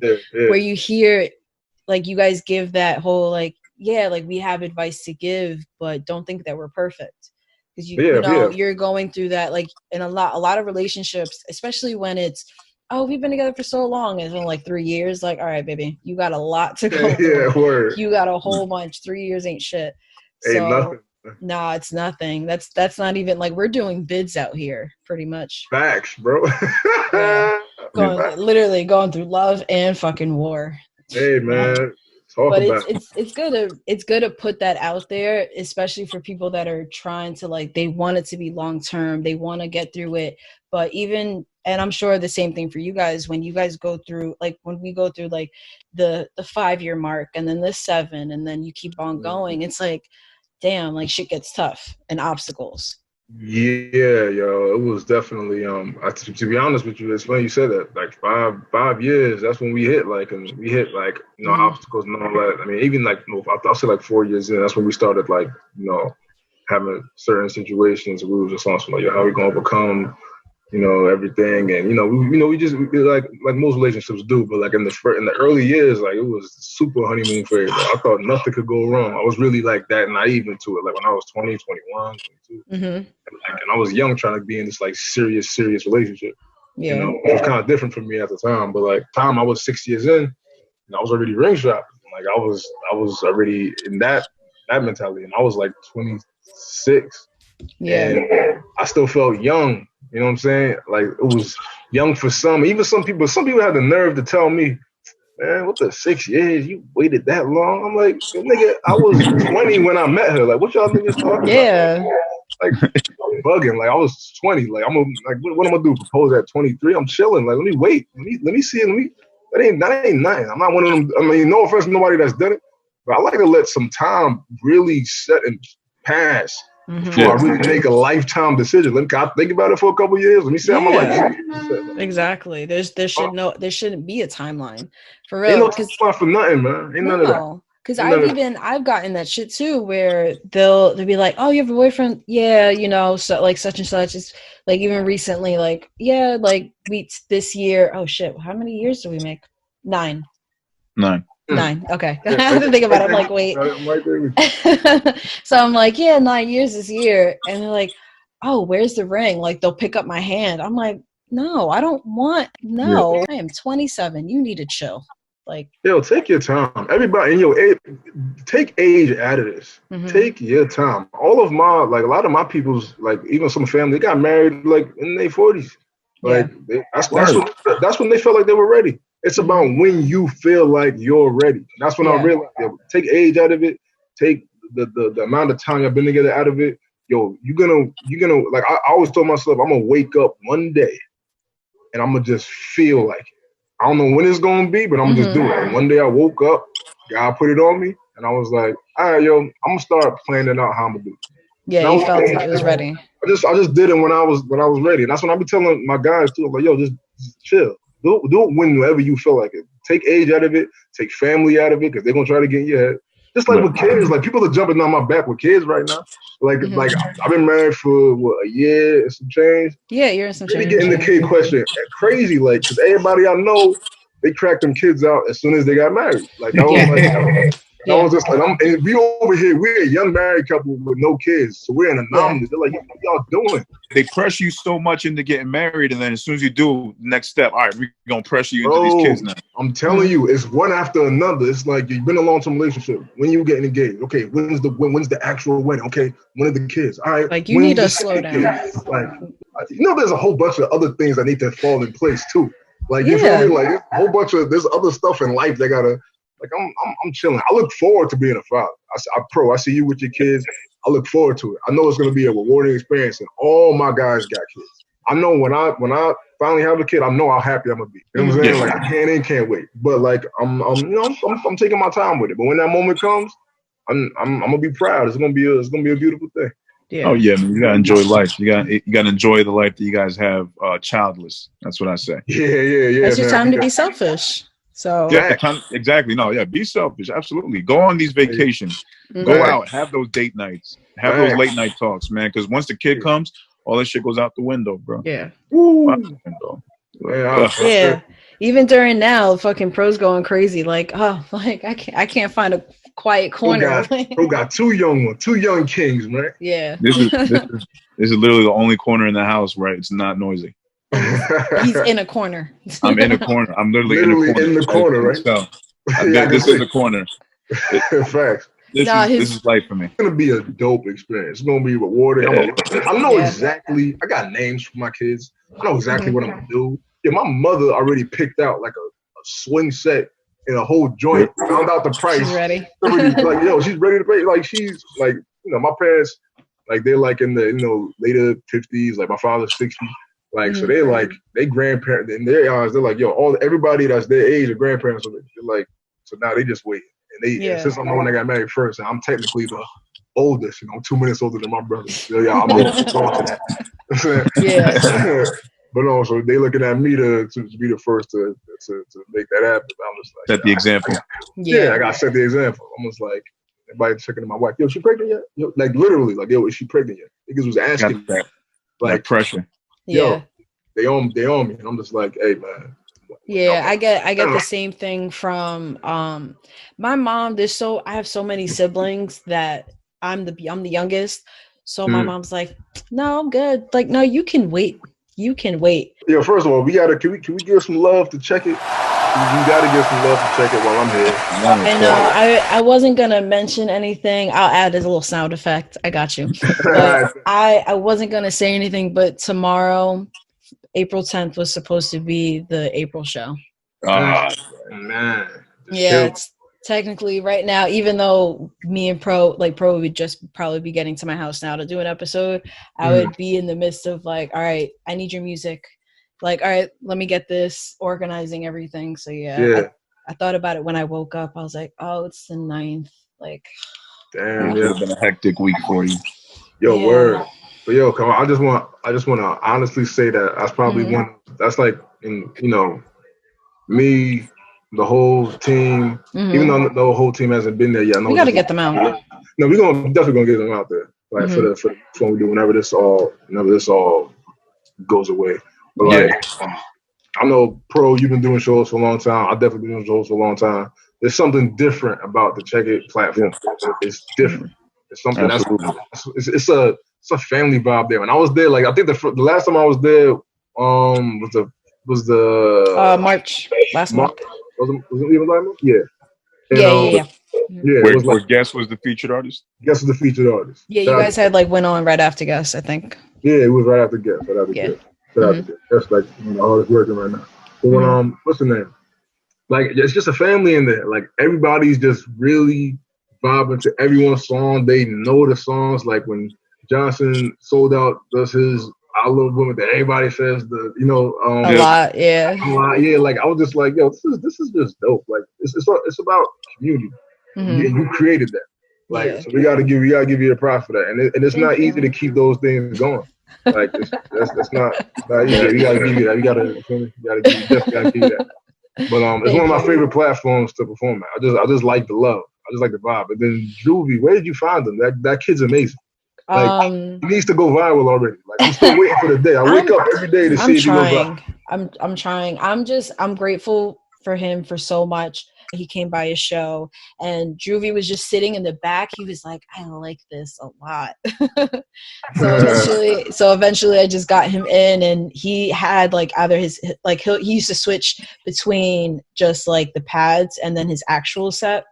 But he just adds a whole extra level. And then even him, after a while, like, he's like, do you mind if I do like a cover? I'm like, yeah, fuck yeah, go ahead. And I would have to like slowly inch him out. I'm trying to get him more like in the spotlight. He'll try to hide, but he's definitely gotten out of his bubble. He was so shy before, but now, like, I'll look at him. I'm like, you ready to start? He's like, yeah. And then he'll just start the show. Like, he's good to go. Oh, he goes off. He goes off every time. And I'm so so proud of him. He's even doing other shows and people like catching him at Check It and then bringing him to their own platforms. And it's like, it's amazing. I just hope they treat him right. But he said, he was like, don't worry, Check It is home. I'm not going. I was like, all right, good. Yeah. He seemed like I don't like know him, but he seems like a good hearted dude. And like he like it's funny, like he is like positioned in the back or whatever, but like when he's like in his bag, he don't look shy at all. Like he be going off, and I see him switch off to the guitar, the drums. I mean, one storm was performing, and me and O was performing, and he hopped and like I don't to hear like the band element for any song I do. I think that's just one of the that's one of the best things to experience sonically. Like when you hear like the music that like the producer makes, but it's like when a band puts it together. We haven't experienced that. But what Droovy did for the show we did, what was the show we did before this one? The one when Keith was there. Remember me, you and Keith performed, we did the Prospect Jam. Like that show. I remember one of the songs we did, he was just jamming in the back, and I almost got distracted during the performance because I'm just like, yo, this sounds incredible right now. I was like, yo, we need to do this all the time. So like, he's an incredible guy. That was my only thing because I've been to a few open mics and I talked to him about getting him out of his bubble. We spoke about that, and I'm like, I don't think you realize you are a whole nother animal when you're performing. Right. Even when you know that people aren't really watching you because there's somebody there and you're just giving like that dimension, that background, you're still like, you're in it. And I was like, you need to make that like that person 24/7. He's like, I'm trying, but yeah, he's getting better at it. Well, that's what's up. Like he be like during the little like the intermission and stuff. I feel like that's like his time to shine. Like he be jamming like almost like real quick. Yeah, he be doing Forgot About Dre. He be doing Bombs Over Baghdad. Yeah. The Forgot About Dre. That was one of his. That was the first time I heard him do a cover. He's like, "Do you mind if I do a cover?" I'm like, "Yeah, go ahead, knock yourself out. Like it's cool." We were waiting on a few performers, and all of a sudden, I'm in the crowd looking for people getting shit, and I just turn around. I'm like, "Where is that coming from?" And it was fucking Drew. And he just killed it. Incredible. And since we're talking about music, I did want to get into, we talked about the pod, which we still, me and you have talked like, okay, we got to do either a pod crossover or just get, real music out. I wanted to talk about real music because I don't know the other two. I just know you and the brother. Yeah, man. So, I think Pro met them. Like, I mean, you've met Mo. Kid Ali, probably not as well. I met Ali too. Yeah, you met Ali. Yeah, that's right. You did meet Ali at the rap shoot. There we go. Yeah, rap shoot. Yeah, he was definitely there. So I mean, real music. I mean, that's the collective. That's the four of us since 2009. Like, it's really like it's kind of crazy how it's been looking as of lately. Because a lot of times you will see just me and O. Sometimes you'll see me, O, and Mo, Moses Reagan. And like during the tour dates that we've been doing, the CNC tour with Keith, I mean, all four of us, we've been going to those. We went to Boston, went to Baltimore. Yeah, I saw the pictures. Yeah. So, but a lot of times, like for a lot of shows, it'll just be the two of us to represent because Ali and Mo, they actually run a studio in Orange, New Jersey. Mm-hmm. So like they do that for a lot of like Moses does all of our beats, Kid Ali does a lot of the engineering. So like they are working with other artists, like a lot of times, like during, like almost all the time when we have a show, like Friday nights, like the busy nights, which is why they couldn't make Check It, and stuff like that. So, so it hasn't been like it's been in the past. Like the past, it used to be like, you get all four of us all the time for every show. We're trying to make it more now, but I guess so. If they're not able to make one because of the other business they got going on, me and O will just like hold it down still, like, because that's why every time we get on stage, the first thing we say is, "Yo, we're one half of a 4-man collective, real music."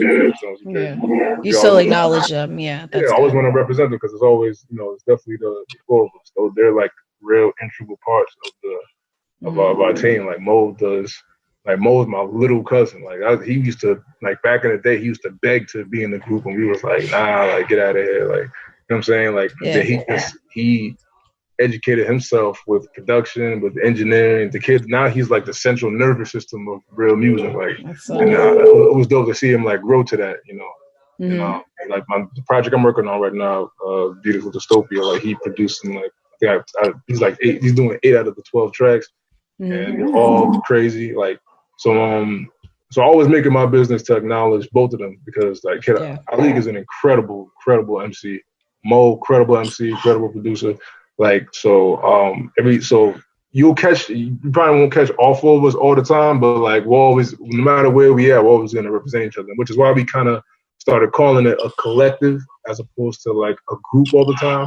Because with a collective, like you might see, one or two here or whatever like that. And to be honest with you, a lot of the shows we did, I don't see a whole lot of groups anymore. I mean, for years. And a lot of people don't have mics to account. Well, that's another thing I got to give it to y'all for. Czech is the only place that has the amount of mics to accommodate a group. If all four of us go, you guys at least have three. We only ask for like two. But if you guys, three is like a super bonus. Everywhere I go, they have one mic or maybe two. Czech is the only place I go that they have three. So that's why every time I go there, I'm comfortable because I don't got to ask how much mics y'all got. Everywhere else I got to go and ask how many mics y'all got, how many mics. And they're not ready for like they're not, you know what I'm saying? Like when we walk in and there's four of us, a lot of people it's like they don't know how to accommodate. They're just not used to that. It's normally one rapper or a guy performing with them, maybe a third, but that nigga won't even have a mic. The guy that's in the back, he'll just be saying the lyrics.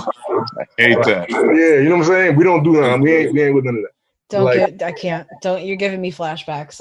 We didn't been through this showcase hell, man. I didn't through it. I didn't want it to fight some guys. I've been through all types of situations with showcases, but whatever. Anyway, so I mean, just to give some love back to y'all. That's why I like going there. I just know I don't gotta worry about that. But yeah, for sure. Yeah, man, real music. That's the collective, man. We just.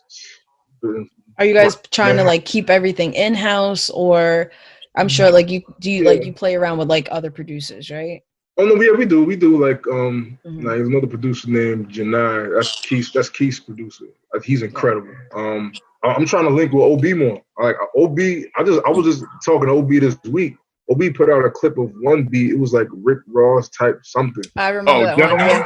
Bro, I hit him up like at. Oh, you like that one? It had to be like at least 8, 9 in the morning, and I said, "Bro, this is incredible." Like I listened to that clip like 20 times, and I was like, "Bro, I already started thinking of like prices in my head. Like, how much am I willing to give this nigga?" I was like, "Cause I could use that music.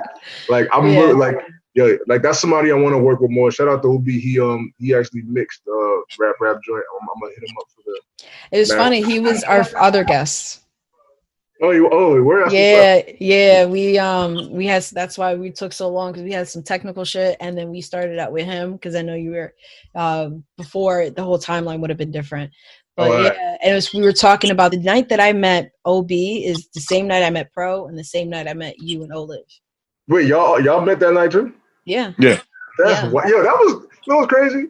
That was an important night. You know what? Shout out to True and Living. Shout out to True and Living for real because this is definitely a True and Living fucking episode. I'll tell you that. Yeah, that's a fact. That's a fact. And it's crazy because like that night, I remember that day. I was real pissed at work that day. I had an annoying day. Boss annoyed me, and I was like, and I went back to the crib talking to the wifey, and I was just like, I don't feel like going out tonight. There's this joint going on. I don't feel like going out. She was like, all right, you don't got to. We can just chill. And then O was calling me. Like, yo, bro, man, you gonna miss where Beatz's blowing when we do this all the time. We just come on, let's do it. And I was on some brown, no, man. And I was like, you know what, F it, man. Let me just go. That was the same night. First of all, I ran into like the host of that night, my boy K. That was my homie. I met one of my other guys from Rutgers was there. Jay Wonder was there. That's the night I met Greg P. I met OB. I met Pro. I met you. I met all y'all that same night. Yeah, that's wild. And that was the first night I actually won. That was another crazy thing. Like I won and did the interview out in Brooklyn. I was just like, yo, and I really wasn't about to go. That was an important night. And that was the same night we had jumped Pro's car. Jump my car. We were talking about that. Yeah. We was walking down the street and O heard the click, and the minute he heard that, he was also, yo, bro, I know that noise. We gotta go over there. Yeah. So we was like, yeah, let's help him out. Thankfully you came through and you didn't let your bad day at work stop you. Oh yeah, definitely. Because I realized I'm like, yo, I'm not. I just thought about it, like, cause I'm like, yo, I'm not the work I do. Like, with it having nothing to do with my music, I'm not about to let that affect like what I'm doing in my personal life. This is where I need to be.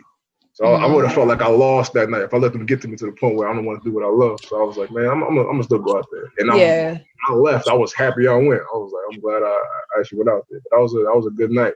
No, that was such like looking back, like that was such an important night because I didn't realize it until we had got off of OB, or no, I think we had got off of OB, and I was like, oh shit, actually our next guest, I met him that night too. And I didn't even know that was the same time like you met everybody. Because I was telling Pro before you got on that I was there judging, and my sister Velvet, she was with me. And at the end, when everybody's kind of like networking, I was like, yo, that guy, I was like, Pro, what's his name? He looks so familiar. Ended up that we follow each other already, but we just never spoke on Instagram. And then but when you, and then even when Olive went up, I'm like, yo, I want the twins. I just kept looking at you guys. Even when you guys weren't performing, I'm like, yo, I want them. I gotta meet them. I was like, I want them. I need them. We gotta link. We gotta do something. I gotta get them to check it because I already had Check It rolling by then. Yeah. And I'm like, I gotta get to know them. Like, I need them. And it was just so fire. That night was amazing. No, it was. You know what's funny? I remember you came up to me, gave me a business card. You was awesome. You said, yo, I do these showcases, I do these events, check it over mic. Yeah. You said Lodi, New Jersey. I thought you said Rhode Island. I swear to God. Yeah. She said, I thought she said Rhode Island. And I was like, yo, bro, this really trying to get me to come out to Rhode Island and do a show. What's up, y'all down? I'm like, it was good. I'm like, yeah, I'll take that trip. I'm like, it was good. Like, how many hours is that? Yo, I never heard of Lodi, New Jersey. First of all, I was calling it Lottie for like at least a month. Oh shit! Niggas were like, "Where you going?" I don't know that city. Lottie. I'm like, yeah, Lottie. What y'all talking about? Look at how it's spelled. And then like, then I was like, Lodi, whatever. And I was like, oh, all right, yeah, that's y'all. I gotcha. No, it's so funny because that night, like, with the whole like me meeting Pro thing, my sister really pushed me to go, like, after the fact, like, you know, I seen you guys perform. I'm like, yo, I want them. I need the twins. I got to talk to that guy. And then I had a little stage fright and my sister's like literally pushing me. She's like, just go talk to them. I'm like, I don't know. You pulled up real smooth though. You was on some like, yo, got a showcase. Yeah. Oh no, I was standing. I think you had like your red shirt or red sweater and you know your regular red cap, and I just remember like and you know your red fucking dad hat, and I'm looking behind. I'm like just staring up, like, how do I do this? It was the first time that I've actually, like, I've been to shows, I've networked, but it was the first time for me to actually try to get people at Check It because Check It was still new. And even just that type of networking where I felt like I don't like forcing myself into like certain, you know, but my sister's like, no, like this, you got to meet more artists. But I'm like, all right, fine, whatever. So I'm there. I'm like, how am I going to do this? I'm like, I'm going to try to be smooth as hell about it. And then, she said, she was like, if you don't know what to do, just take out the business card out. And that's why the card came out. And I was like, bam, there you go. Yeah, that's like, funny. I would have never thought that. You was too smooth. You was also like, yo, check us out. I got the show. And I was like, all right, back. No, I was like, yo, let's. Yeah, because I would have regretted it if I left. And like me and my sister chilled outside for a bit, but if I had left and not spoke to you guys, like where would we be? Like I would have regretted that so bad. Yeah. No, that's definitely a fact because it was it was because of that business card I found out all about Check It, and I probably would have found out about y'all later on off of connecting with Pro because I connected with Pro that night. You know, it's crazy, real quick. Mm-hmm. Yo, the reason, it was old Liz that told me to do a record with you, Pro, because he was like, when he heard you rap, he was on some like, he said, yo, bro, you said, yo, you heard him? He was like, yo, he was like that. He said, that's us right there. He said, that's our vibe. He said, you heard him? He's like, you understand? I know you heard those bars and all that stuff. He said, yo, that's your type. And like we connected off the similarity with our names because my name used to be K Pro, like K Pro to K Prodigy, and I switched it to K Proetic. But like and all that. But you know what really got me connected with Pro, what stuck out is your mantra. Like to open your eye, mind your business and pleasure. I remember I asked, I was like, yo, please say that again. Run that down for me. And I did the joint. I was like, yo, that's just different. It's been so long since I've heard that. I gotta look at check. Don't you still open all the shows with that? You gotta open all those. No, but it's been so long. Well, since December. It's only been since December. Oh, yeah. First of all, the whole album is just it's like concise. It's like the perfect, like snackable kind of album. I can't explain. It's a clean half hour. I used to bump it on the way to work and back because on my way to work it's like a clean half hour. I was like, it's just a good listen. But Can't Stop the Rain, that's one that's just go. My brother, he loves The Meaning. The Meaning's been his joint forever. Word. Like, Can't Stop the Rain, bro. That's a jewel, bro. That is a good record. That's a good song. I remember real life event. Yeah. Facts. And I know, like, whenever I've caught Olive, like when you have performed The Meaning, I've seen him like bump extra. I'm like, oh, this is his song. This is his song. I remember when we was in that Morristown show. And with Beatzz Bars. With Beatzz Bars in Morristown. That was another important show. That's when I met a lot of other people. That's when I met Ish. I met Zani. I met a lot of people. Yeah. And you performed that. I think you closed out. You closed out super strong. We was all on the side bugging out. That's when I first heard The Meaning. Never Stop. Never Stop too. The Meaning was the one that has the bar. Father, the scariest hood I ever went through, right? Yeah. That was a hard ball right there. Son, what? Those grown man bars, bro. Those grown man. Yeah. Ever since that day, my bro been locked on The Meaning. That's why, like, it's crazy when your project came out because it was like, yo, dope. We know some of these songs. Like, you know what I'm saying? Like, just hearing them recording. Yeah. Yeah, and you were still able to get some new stuff too. Right. And then even like with rap was, I think it was very important. You know, like especially with like the younger crowd where Pro has had some interactions with the younger crowd. Pro don't play with these niggas, man. Pro be letting them have it. Not at all. So at least for like to put that out there, and it was a flex for you guys, but at the same time it came off so effortlessly. It was just that, I don't know. That song for me was just. It's funny, like rap. Yo, when Pro sent me his verse for rap, I was one of the. I won't say probably not the first time, but that was one of like I can count on one hand like the time where I feel like I actually felt insecure about my verse. Like I was halfway done. I heard his. I played it for my wife. I said, "Yo, just take a listen. Let me know. Give me. Let me know what you hear." She was like, "Yo." I was like, "Yo, I was like, I'm trying to top this thing, man. I'm like, it's my record. Like, damn, like he went stupid on it, but he did exactly what I wanted him to do. That was a funny thing. Like, I wanted him to come crazy at that. Like, so I was just like, all right, let me just go ahead and just do what I do. But anyway, came out dope. Shot the video. Y'all put that on me. Yo, the video got done. Thank you again for having me. You know, the directorial debut.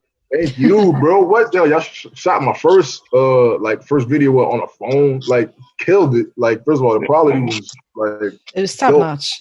Yeah. It was just him and Manny with the gimbal on the iPhone. Like, we just. I mean, Manny was a big help for that. So definitely shout out to Manny, man. Definitely shout out to Manny. I want to make him an Instagram so bad. Yo, what's up? Why he ain't got no IG? Yo, tell me, bro. Yo, he's trying to be off the grid. He's Mr. Off the Grid. He don't like social media at all. So aggy. Yeah. He don't care. So we'll see. Maybe I'll get him back out of here. I don't know. Maybe we'll work something out. Oh, but let's talk about the upcoming album. Yeah. Beautiful Dystopia. Beautiful Dystopia, man. Oh man, I've been working relentlessly, especially like during this whole like holiday season, like during like December, January, February. I've been in and out the studio trying to make this happen, spending some good money, like just trying to get like the best version of what I got, man. So the album, primarily produced by Moses the Raven. I got there's one beat I'm actually making myself, because I got a little gift on the keys, nothing crazy, but I could play a little something. But so I'm doing that for like the outro track. But basically the Beautiful Dystopia kind of, I call it that because that's kind of how I see life a lot of times. Like I think it's, you know, it's beautiful at times, but at times it's also like it's like a dystopian like society, so to speak. So I got songs that outline like the dystopia and the beauty. Like, so the intro is literally me listing all the BS of life. Like it's just literally like if you're familiar with, like, I'm a big Lupe Fiasco fan. Lupe Fiasco got a song called Hurt Me So. And I like talking with hip hop heads. All right. So like Hurt Me So on that last verse. He's just listing like everything. I kind of took that approach and I just did that for the whole song, just listing like everything that's just like, you know, just negative about society. I just, you know, made it all rhyme and all that stuff. So that's how it starts. So then at the end of the album, like the outro can be called The Beauty. That's where I talk about like all the beautiful things of life. So I kind of bring it full circle with that. And everything in between is just me talking about like the good, the bad, the good, the bad, the good, the bad. But at the end, I basically tell you that there's only three, like I list all these negative things at the beginning, and at the end I only list three things. And I basically explain how those three beautiful things at the end can overtake everything in the beginning. So that's kind of what I've been creating. And I've been recording it at shout out to Push Buttons, Most Sound Music Group studio. I've been going there, and that's where we did Posse Cadet Pro. Yes. They moved the location, so I've been over there like relentlessly trying to put this together. Unfortunately, this whole COVID situation, I had me put the process on hold. I only got 3 more songs. Dude, I'm done. Like they caught me like right out, damn near at the finish line. But when were you planning on releasing it? I plan on releasing it at the end of March. See, so initially we were supposed to, like, a part of the whole CNC Coffee and Chemtrails tour, we were supposed to go down to South by, and unfortunately that got, before it actually got canceled, they for some reason the event couldn't happen. For some reason, like the people down there, they did some BS, whatever, so it wasn't going down. And I was telling myself, I need to have it done before I go down there, so I could be down there with copies or whatever. So I was giving myself that deadline, like the week before South by, let me like have it, submit it, have it go live and all that, and then I'm gonna go down there with it. So I was giving myself like that. When was South by again? South by was sometime in March, whatever. I was trying to have it done before then, so definitely, I don't know, middle of March, whatever. But so right now it's probably looking like, it just depends on when I'm gonna be able to get back in the studio. But the minute I'm able to get back, I can have it done within like a week, and then I could just push it out. And I'm like, and I'm this project I'm really excited about, because like I really try to take myself out of, like, I'm not one of those rappers that think everything I create is just like such gold, I guess. Like I want to, like, I've been bumping a lot of the rough tracks that I have so far, and I've been taking myself out of it and just trying to listen to it from like an average, like, listener perspective, so to speak. Yeah, like a casual fan in a way. And just see if like it'll like they'll rock with it, or if not, just like a regular casual fan, just a regular hip hop fan. Like, would they rock with it? Would they rock with the message? Would they rock with the beat? Would they rock with like the flow and all that stuff? And like, and it's funny because like it's like I've been giving myself good vibes, so I feel like everybody will like it. But I don't know. I'm thinking that it's I'm thinking the people are gonna rock with it. I plan on like giving it to, like, y'all are among the, y'all two and like a few others, like the people I want to push it to first. You know what I'm saying? Listen, because like I haven't put out a project since, I think my first project was the end of 2015. I put out a joint called Middle Ground, which is kind of like the mixtape. I call it a mixtape like that. And that was, it was decent, when I listen back to it now. But like this one, I feel like it's way more introspective, way more deep. I think it's more like of substance. Like, it's dense. Like, you've been able to come up with a concept for it. That's why. Yeah, I came up with a concept for it. I'm older now. I'm writing this album I started it. I started writing for like, I think, like the end of 2016, beginning of 2017. Like, now I'm writing from the perspective of like a married man. Like, and it's different than recording this album. I gotta. Life has changed, Yeah, life has changed. I'm leaving, like, I'm telling my wife, I gotta go to the studio and drop this album. I'll be back at 9. I gotta do this, of course, like, she's down with all of that. She knows this. She knows what I'm trying to do. She knows what I do. But so it's just a different, it's a different sound, different perspective. And I think that, I think if you understand that frame of thinking, I think you'll really rock with it. And I've been really trying my best to just make it something strong. I want this project to be strong. I want somebody, I'm trying to make it like unskippable. Like Pro, I feel like your project is like unskippable. I feel like if you skip a song, it's like you miss something. You know what I'm saying? Like I wanted to. I'm trying to have that same effect. Like I wanted to just play all the way through. So man, I mean, I really can't wait to finish this, man. I really cannot wait till I can legally go back outside and make this happen, yo. Because I'm itching to get this out there. I'm really want to see what the response will be. But you know, we'll see what's good. But yeah, it's coming though. Y'all gonna get a nice early listen. I got you. Are we gonna do like a listening party, or are you just gonna kind of release it? Definitely. No, I'm definitely gonna do a listening party. I'm gonna invite all y'all. I definitely want to do that. I'm gonna bring the homies out, bring the people from Check It Out, bring everybody out. Just come through and just like, you know, just like a solid track. Yeah. Like, can't wait. Man. It's gonna be a good time, man. We want to do some more stuff like that. Like we didn't do listening party. Like we put out a group project like back in 2012. Mo put out like 3 projects.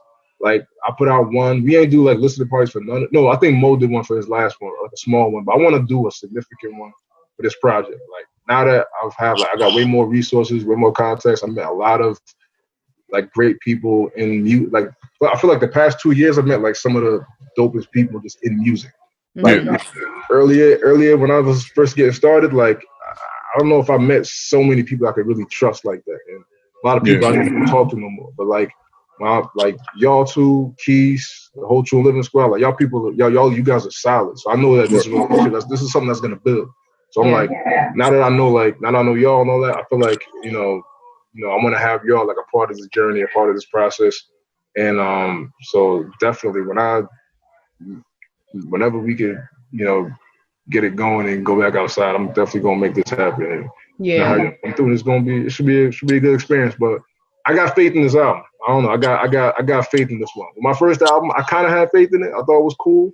I thought it was all right. It was a solid debut. I was like, but it's different though. Like you know, like we talked about growth, and I think this one just means so much because you put so much in it, and you, regardless of, you know, whatever you were going through before, you've been able to do so much, and now you're married, and now like your life, now you're seeing your future.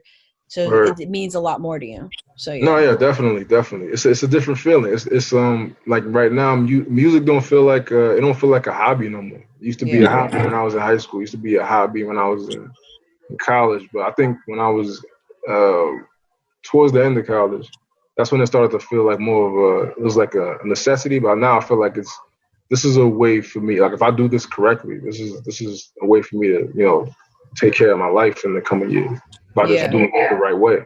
And that's the way I've been looking at it now, just treating it more like a business, still keeping the artistry at the forefront. But like so it's just different. Like being a rapper at 29, almost 30, it feels different than being a rapper when I was 20 and 19 and 18. Like it's a different experience. Definitely different experience.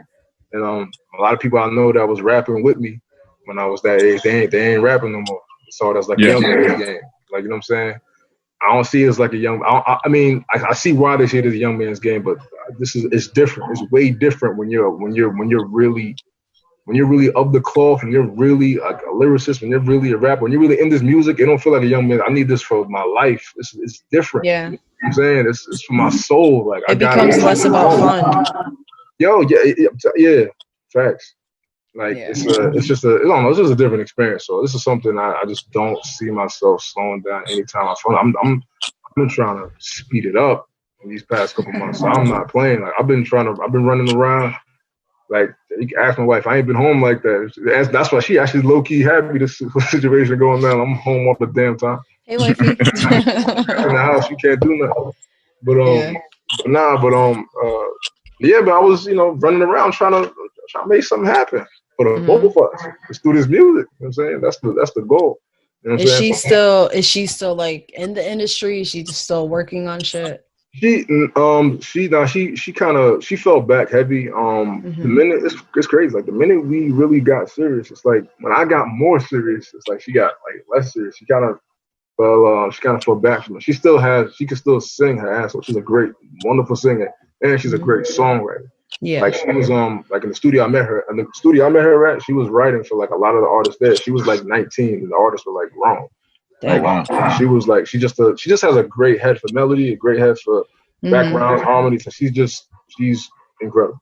You know, she better get back to it. You're welcome to check it, baby. I'm working on something. I'm working on it. But like, you see what I'm saying? Hey man, yes. Yo, it was crazy for our wedding, right? We did a small performance, like, you know, when they announced the bride and groom. Yeah. A performance, like we redid Bonnie and Clyde by Jay and Beyonce, because people always, y'all do Jay and Beyonce, y'all Jay and Beyonce, because her favorite artist of all time is Beyonce. Yeah, I'm more of a Nas guy, but I'm still a big Jay fan. But so we redid the song. I redid the lyrics and all that. We walked down the stairs. We did the whole performance. It was dope. I was trying to post it, but yo, you can't post anything, Jay from Jay's catalog. Oh, it was slow. They hit my account so quick. Like, a violation of this, that, and that. If you don't take this down, we gonna knock on the door and beat your ass. Like, it's Jay don't play. So I can't even post it. It's like, for you to see the performance, you gotta come to my crib. Damn. Or I gotta like have it on my phone and just go and show y'all. But like, I'm dying to like show everybody, because people saw pictures, they performing it, they wanted to check it out. But that was the last time we actually like performed together, and the response was crazy. You know, it was like 200 people there, so that was kind of low key like my biggest crowd. Like, it was my wedding. You know what I'm saying? People that all these Haitian people that ain't never met me before. Marrying this rapper. Like, who is this nigga, man? Like, you know. I mean, whenever we get like to do the cross pod, I gotta remember. I have to remember to get like to what's it called? Ask you for that video. I have to see it. Oh no, yeah. We I got you. I can still like. I mean, I can still show you. I could just like send it over to you or something like that. But like, I wanted it to like. No, I want to be there with her, like both you guys. I want to.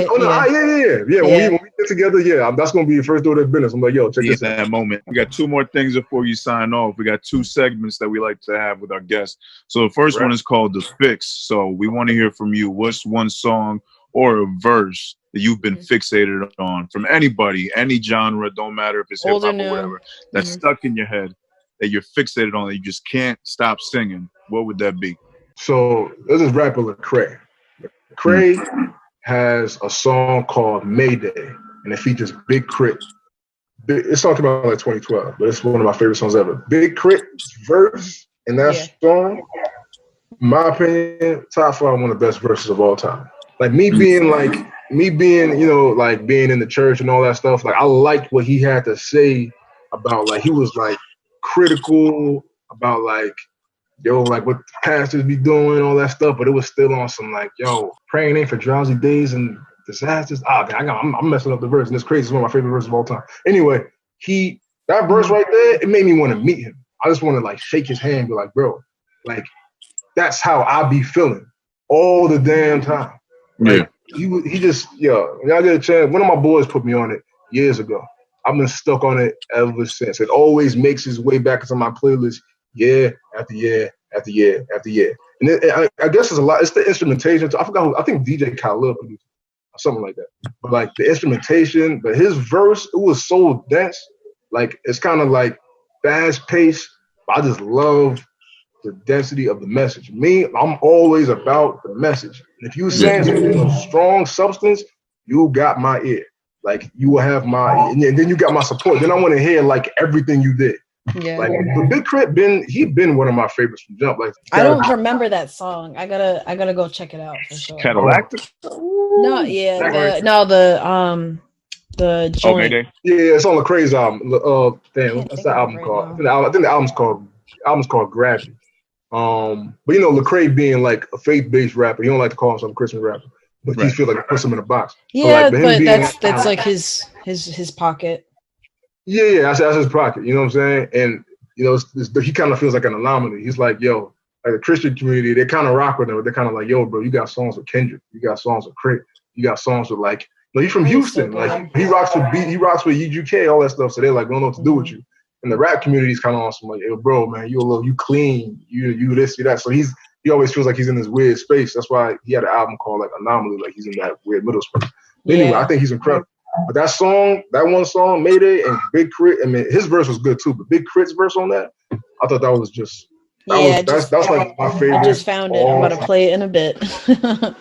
That's just my joint. So like Crit's verse on that, like A1, like top 5. Like I'm talking like AZ Life's a Bitch, and then like that comes down, like because I still think that might be possibly the greatest 16 of all time. Yeah. I don't just visualizing the realism. Oh come on, bro. Like I don't.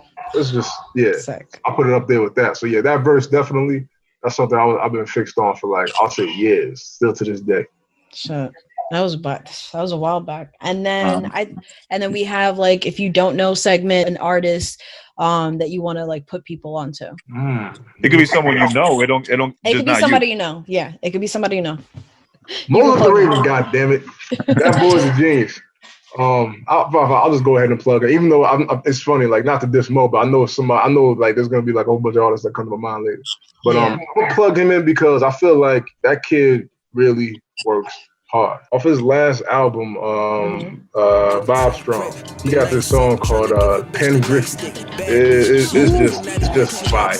Like I'm impressed with this kid because like right now he's just at the point where he's just producing everything he's rapping on. So now he's taking on that task of I gotta create all the music and then I gotta write all the raps. But I still don't know what that feels like. He told me like, I'm working on a song. I think I'm gonna call it Pen Griffey. And I just love the title so much. So I wanted to love the song just as much as I love the title. So I was hoping it was gonna be dope. And then I heard it and I'm like, oh god, this is crap.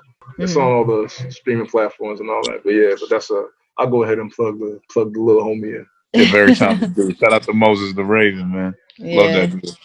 Great guy, great soul, great energy, man. Yo, so okay, before we sign off, man, let the people know, let them know where they can find you. Give us your Instagram handle, Twitter, whatever, and then any websites, any other stuff you want to tell the people. Yes, sir, man. Yo, man, it's Proetic, KPROETIC, 1/4 of the Real Music Collective, man. Follow me. I got a new song out called Walking in My Purpose on all streaming platforms. And appreciate that. Also produced by Mo the Raven. That's a song of me just, I was working on that song for a minute. Actually, I had crazy writer's block working on that song for some reason. It was hard for me to finish, but I wanted to just speak my truth on that, But yeah, man, I'm on all streaming platforms, Spotify, Tidal, Apple Music, Google Play. Dystopia is coming. I can't put a date on it yet because COVID is the ultimate blocker right now. Block me from this. Yo, I need a studio in here, man. I regret not being one of them niggas like that just don't got a whole setup in his crib. I feel you. If I get one, it's gonna be in this corner right here. Right. See, you got it right there. Set up. Right there. Yeah. Make sure the kids don't. Make sure the kids don't get into it and all that. Yeah, I can't be loud. I was like, yo, I can't, like, I can write. That's great, but like, I can't. Like, it feels weird to not record for like to months at a time as of right now because I was in the studio every week for months. Like, it just feels like I'm just like I just stopped, and it's like it feels crazy that my mind's in this halted place. But whatever. Anyway, but we're gonna get back to the swing of things, man. God willing, this is gonna subside sooner or later if everybody could just stay their dumb ass inside. Yeah. What up? Get through all of this and all that, but until then, we're gonna continue to connect like this. And shout out to y'all for still. I gotta commend y'all for still keeping this going, man. Keeping this platform going, connecting via video and making sure that people don't miss a beat. Respect y'all for keeping it moving. Everybody that's still being able to keep like their process going for whatever they're working on, like salute to them.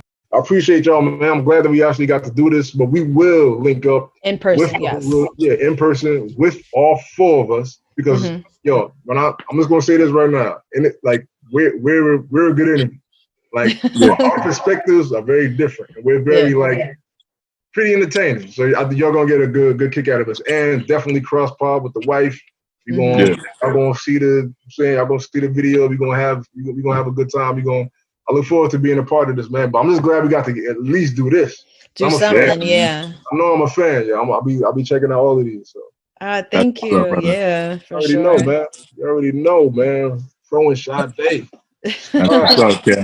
Yo, brother, thank you as always, man. We're gonna talk to you soon. Please stay safe and stay healthy out there. Of course, man. God bless, man. Yo, y'all the truth, man. Y'all keep this going, and y'all stay safe too, man. And I appreciate y'all just for having me on, man. For real. Of course.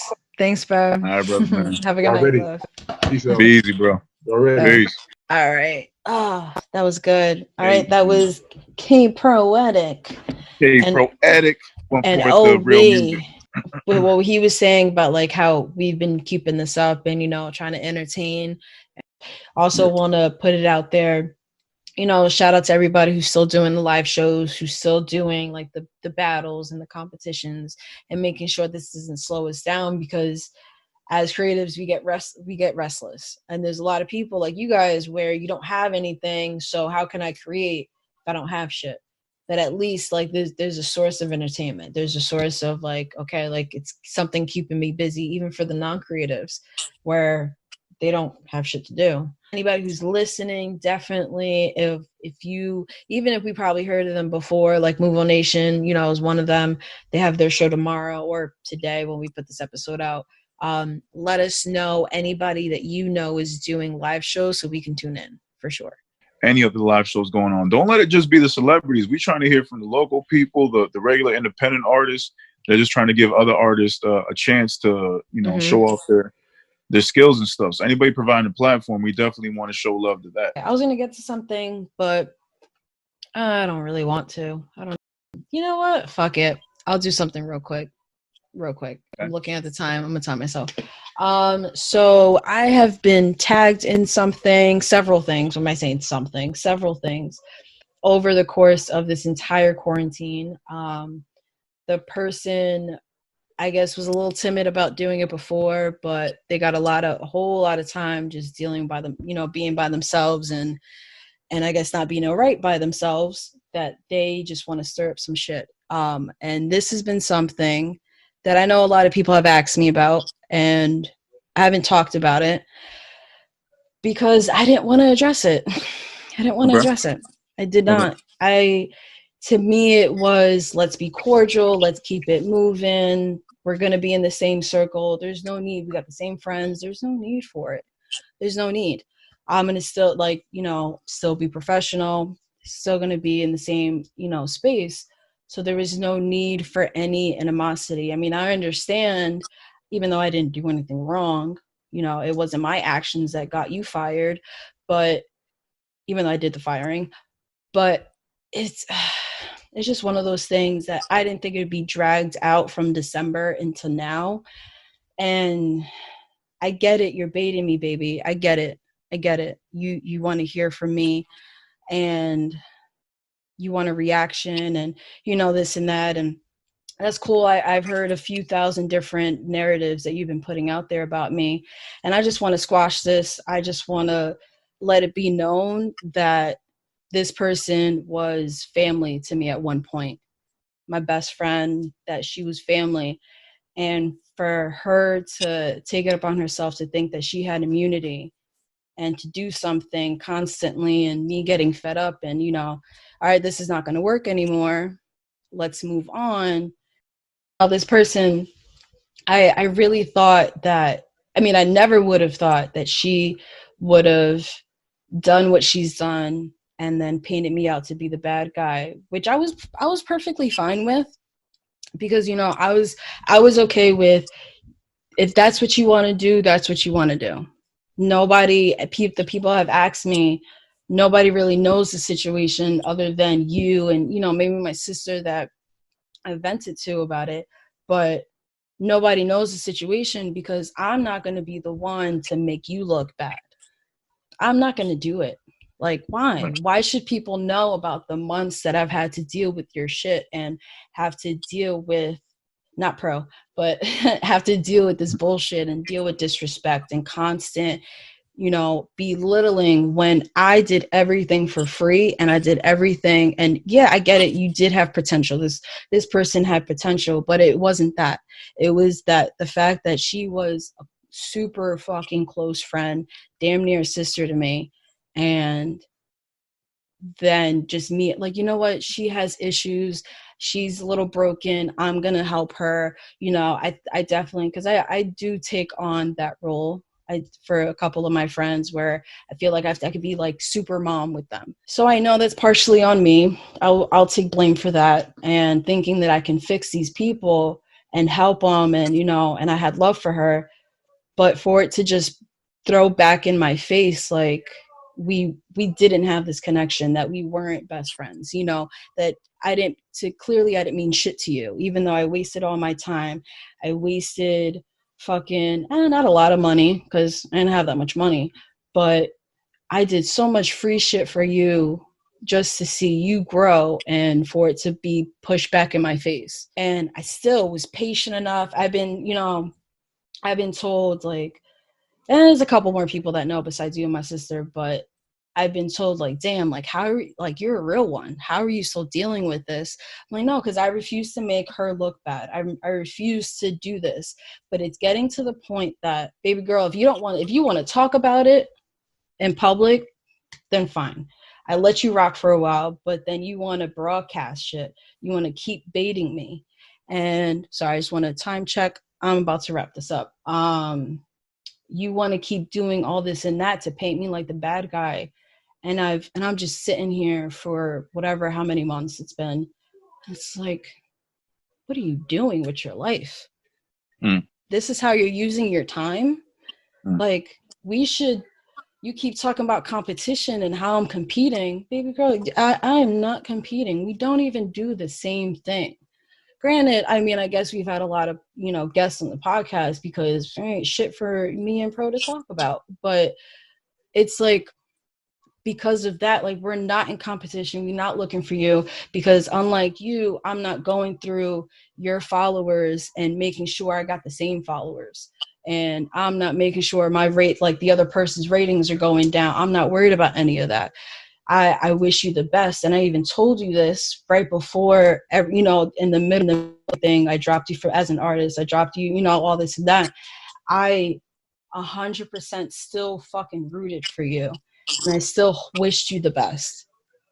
And now I have, you're sending people to me, somebody trying to be an internet fucking gangster and this and that. Like, okay, cool. You want to do that? That's cool. I got a lawyer on the side. He knows everything that's going on. So if I need to take it that way, because I mean, the way I want to take it, I've grown. I'm not going to do it. I'm not going to do it. So tempted. Pro has talked me off the ledge a little bit. Ugh. Yeah.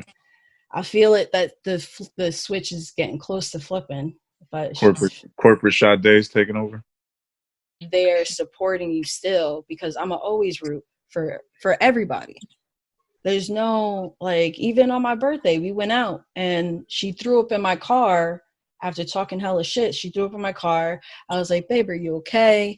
You want to sleep in the back seat? No problem. Go ahead. And then I find out the next day that she was talking shit after I dropped her off. Didn't I just cleaned your throw up? Like, what? Okay. But yeah, that Valkyrie shit, I'm not gonna do it. I'm gonna still be nice about it, even though it's been total disrespect.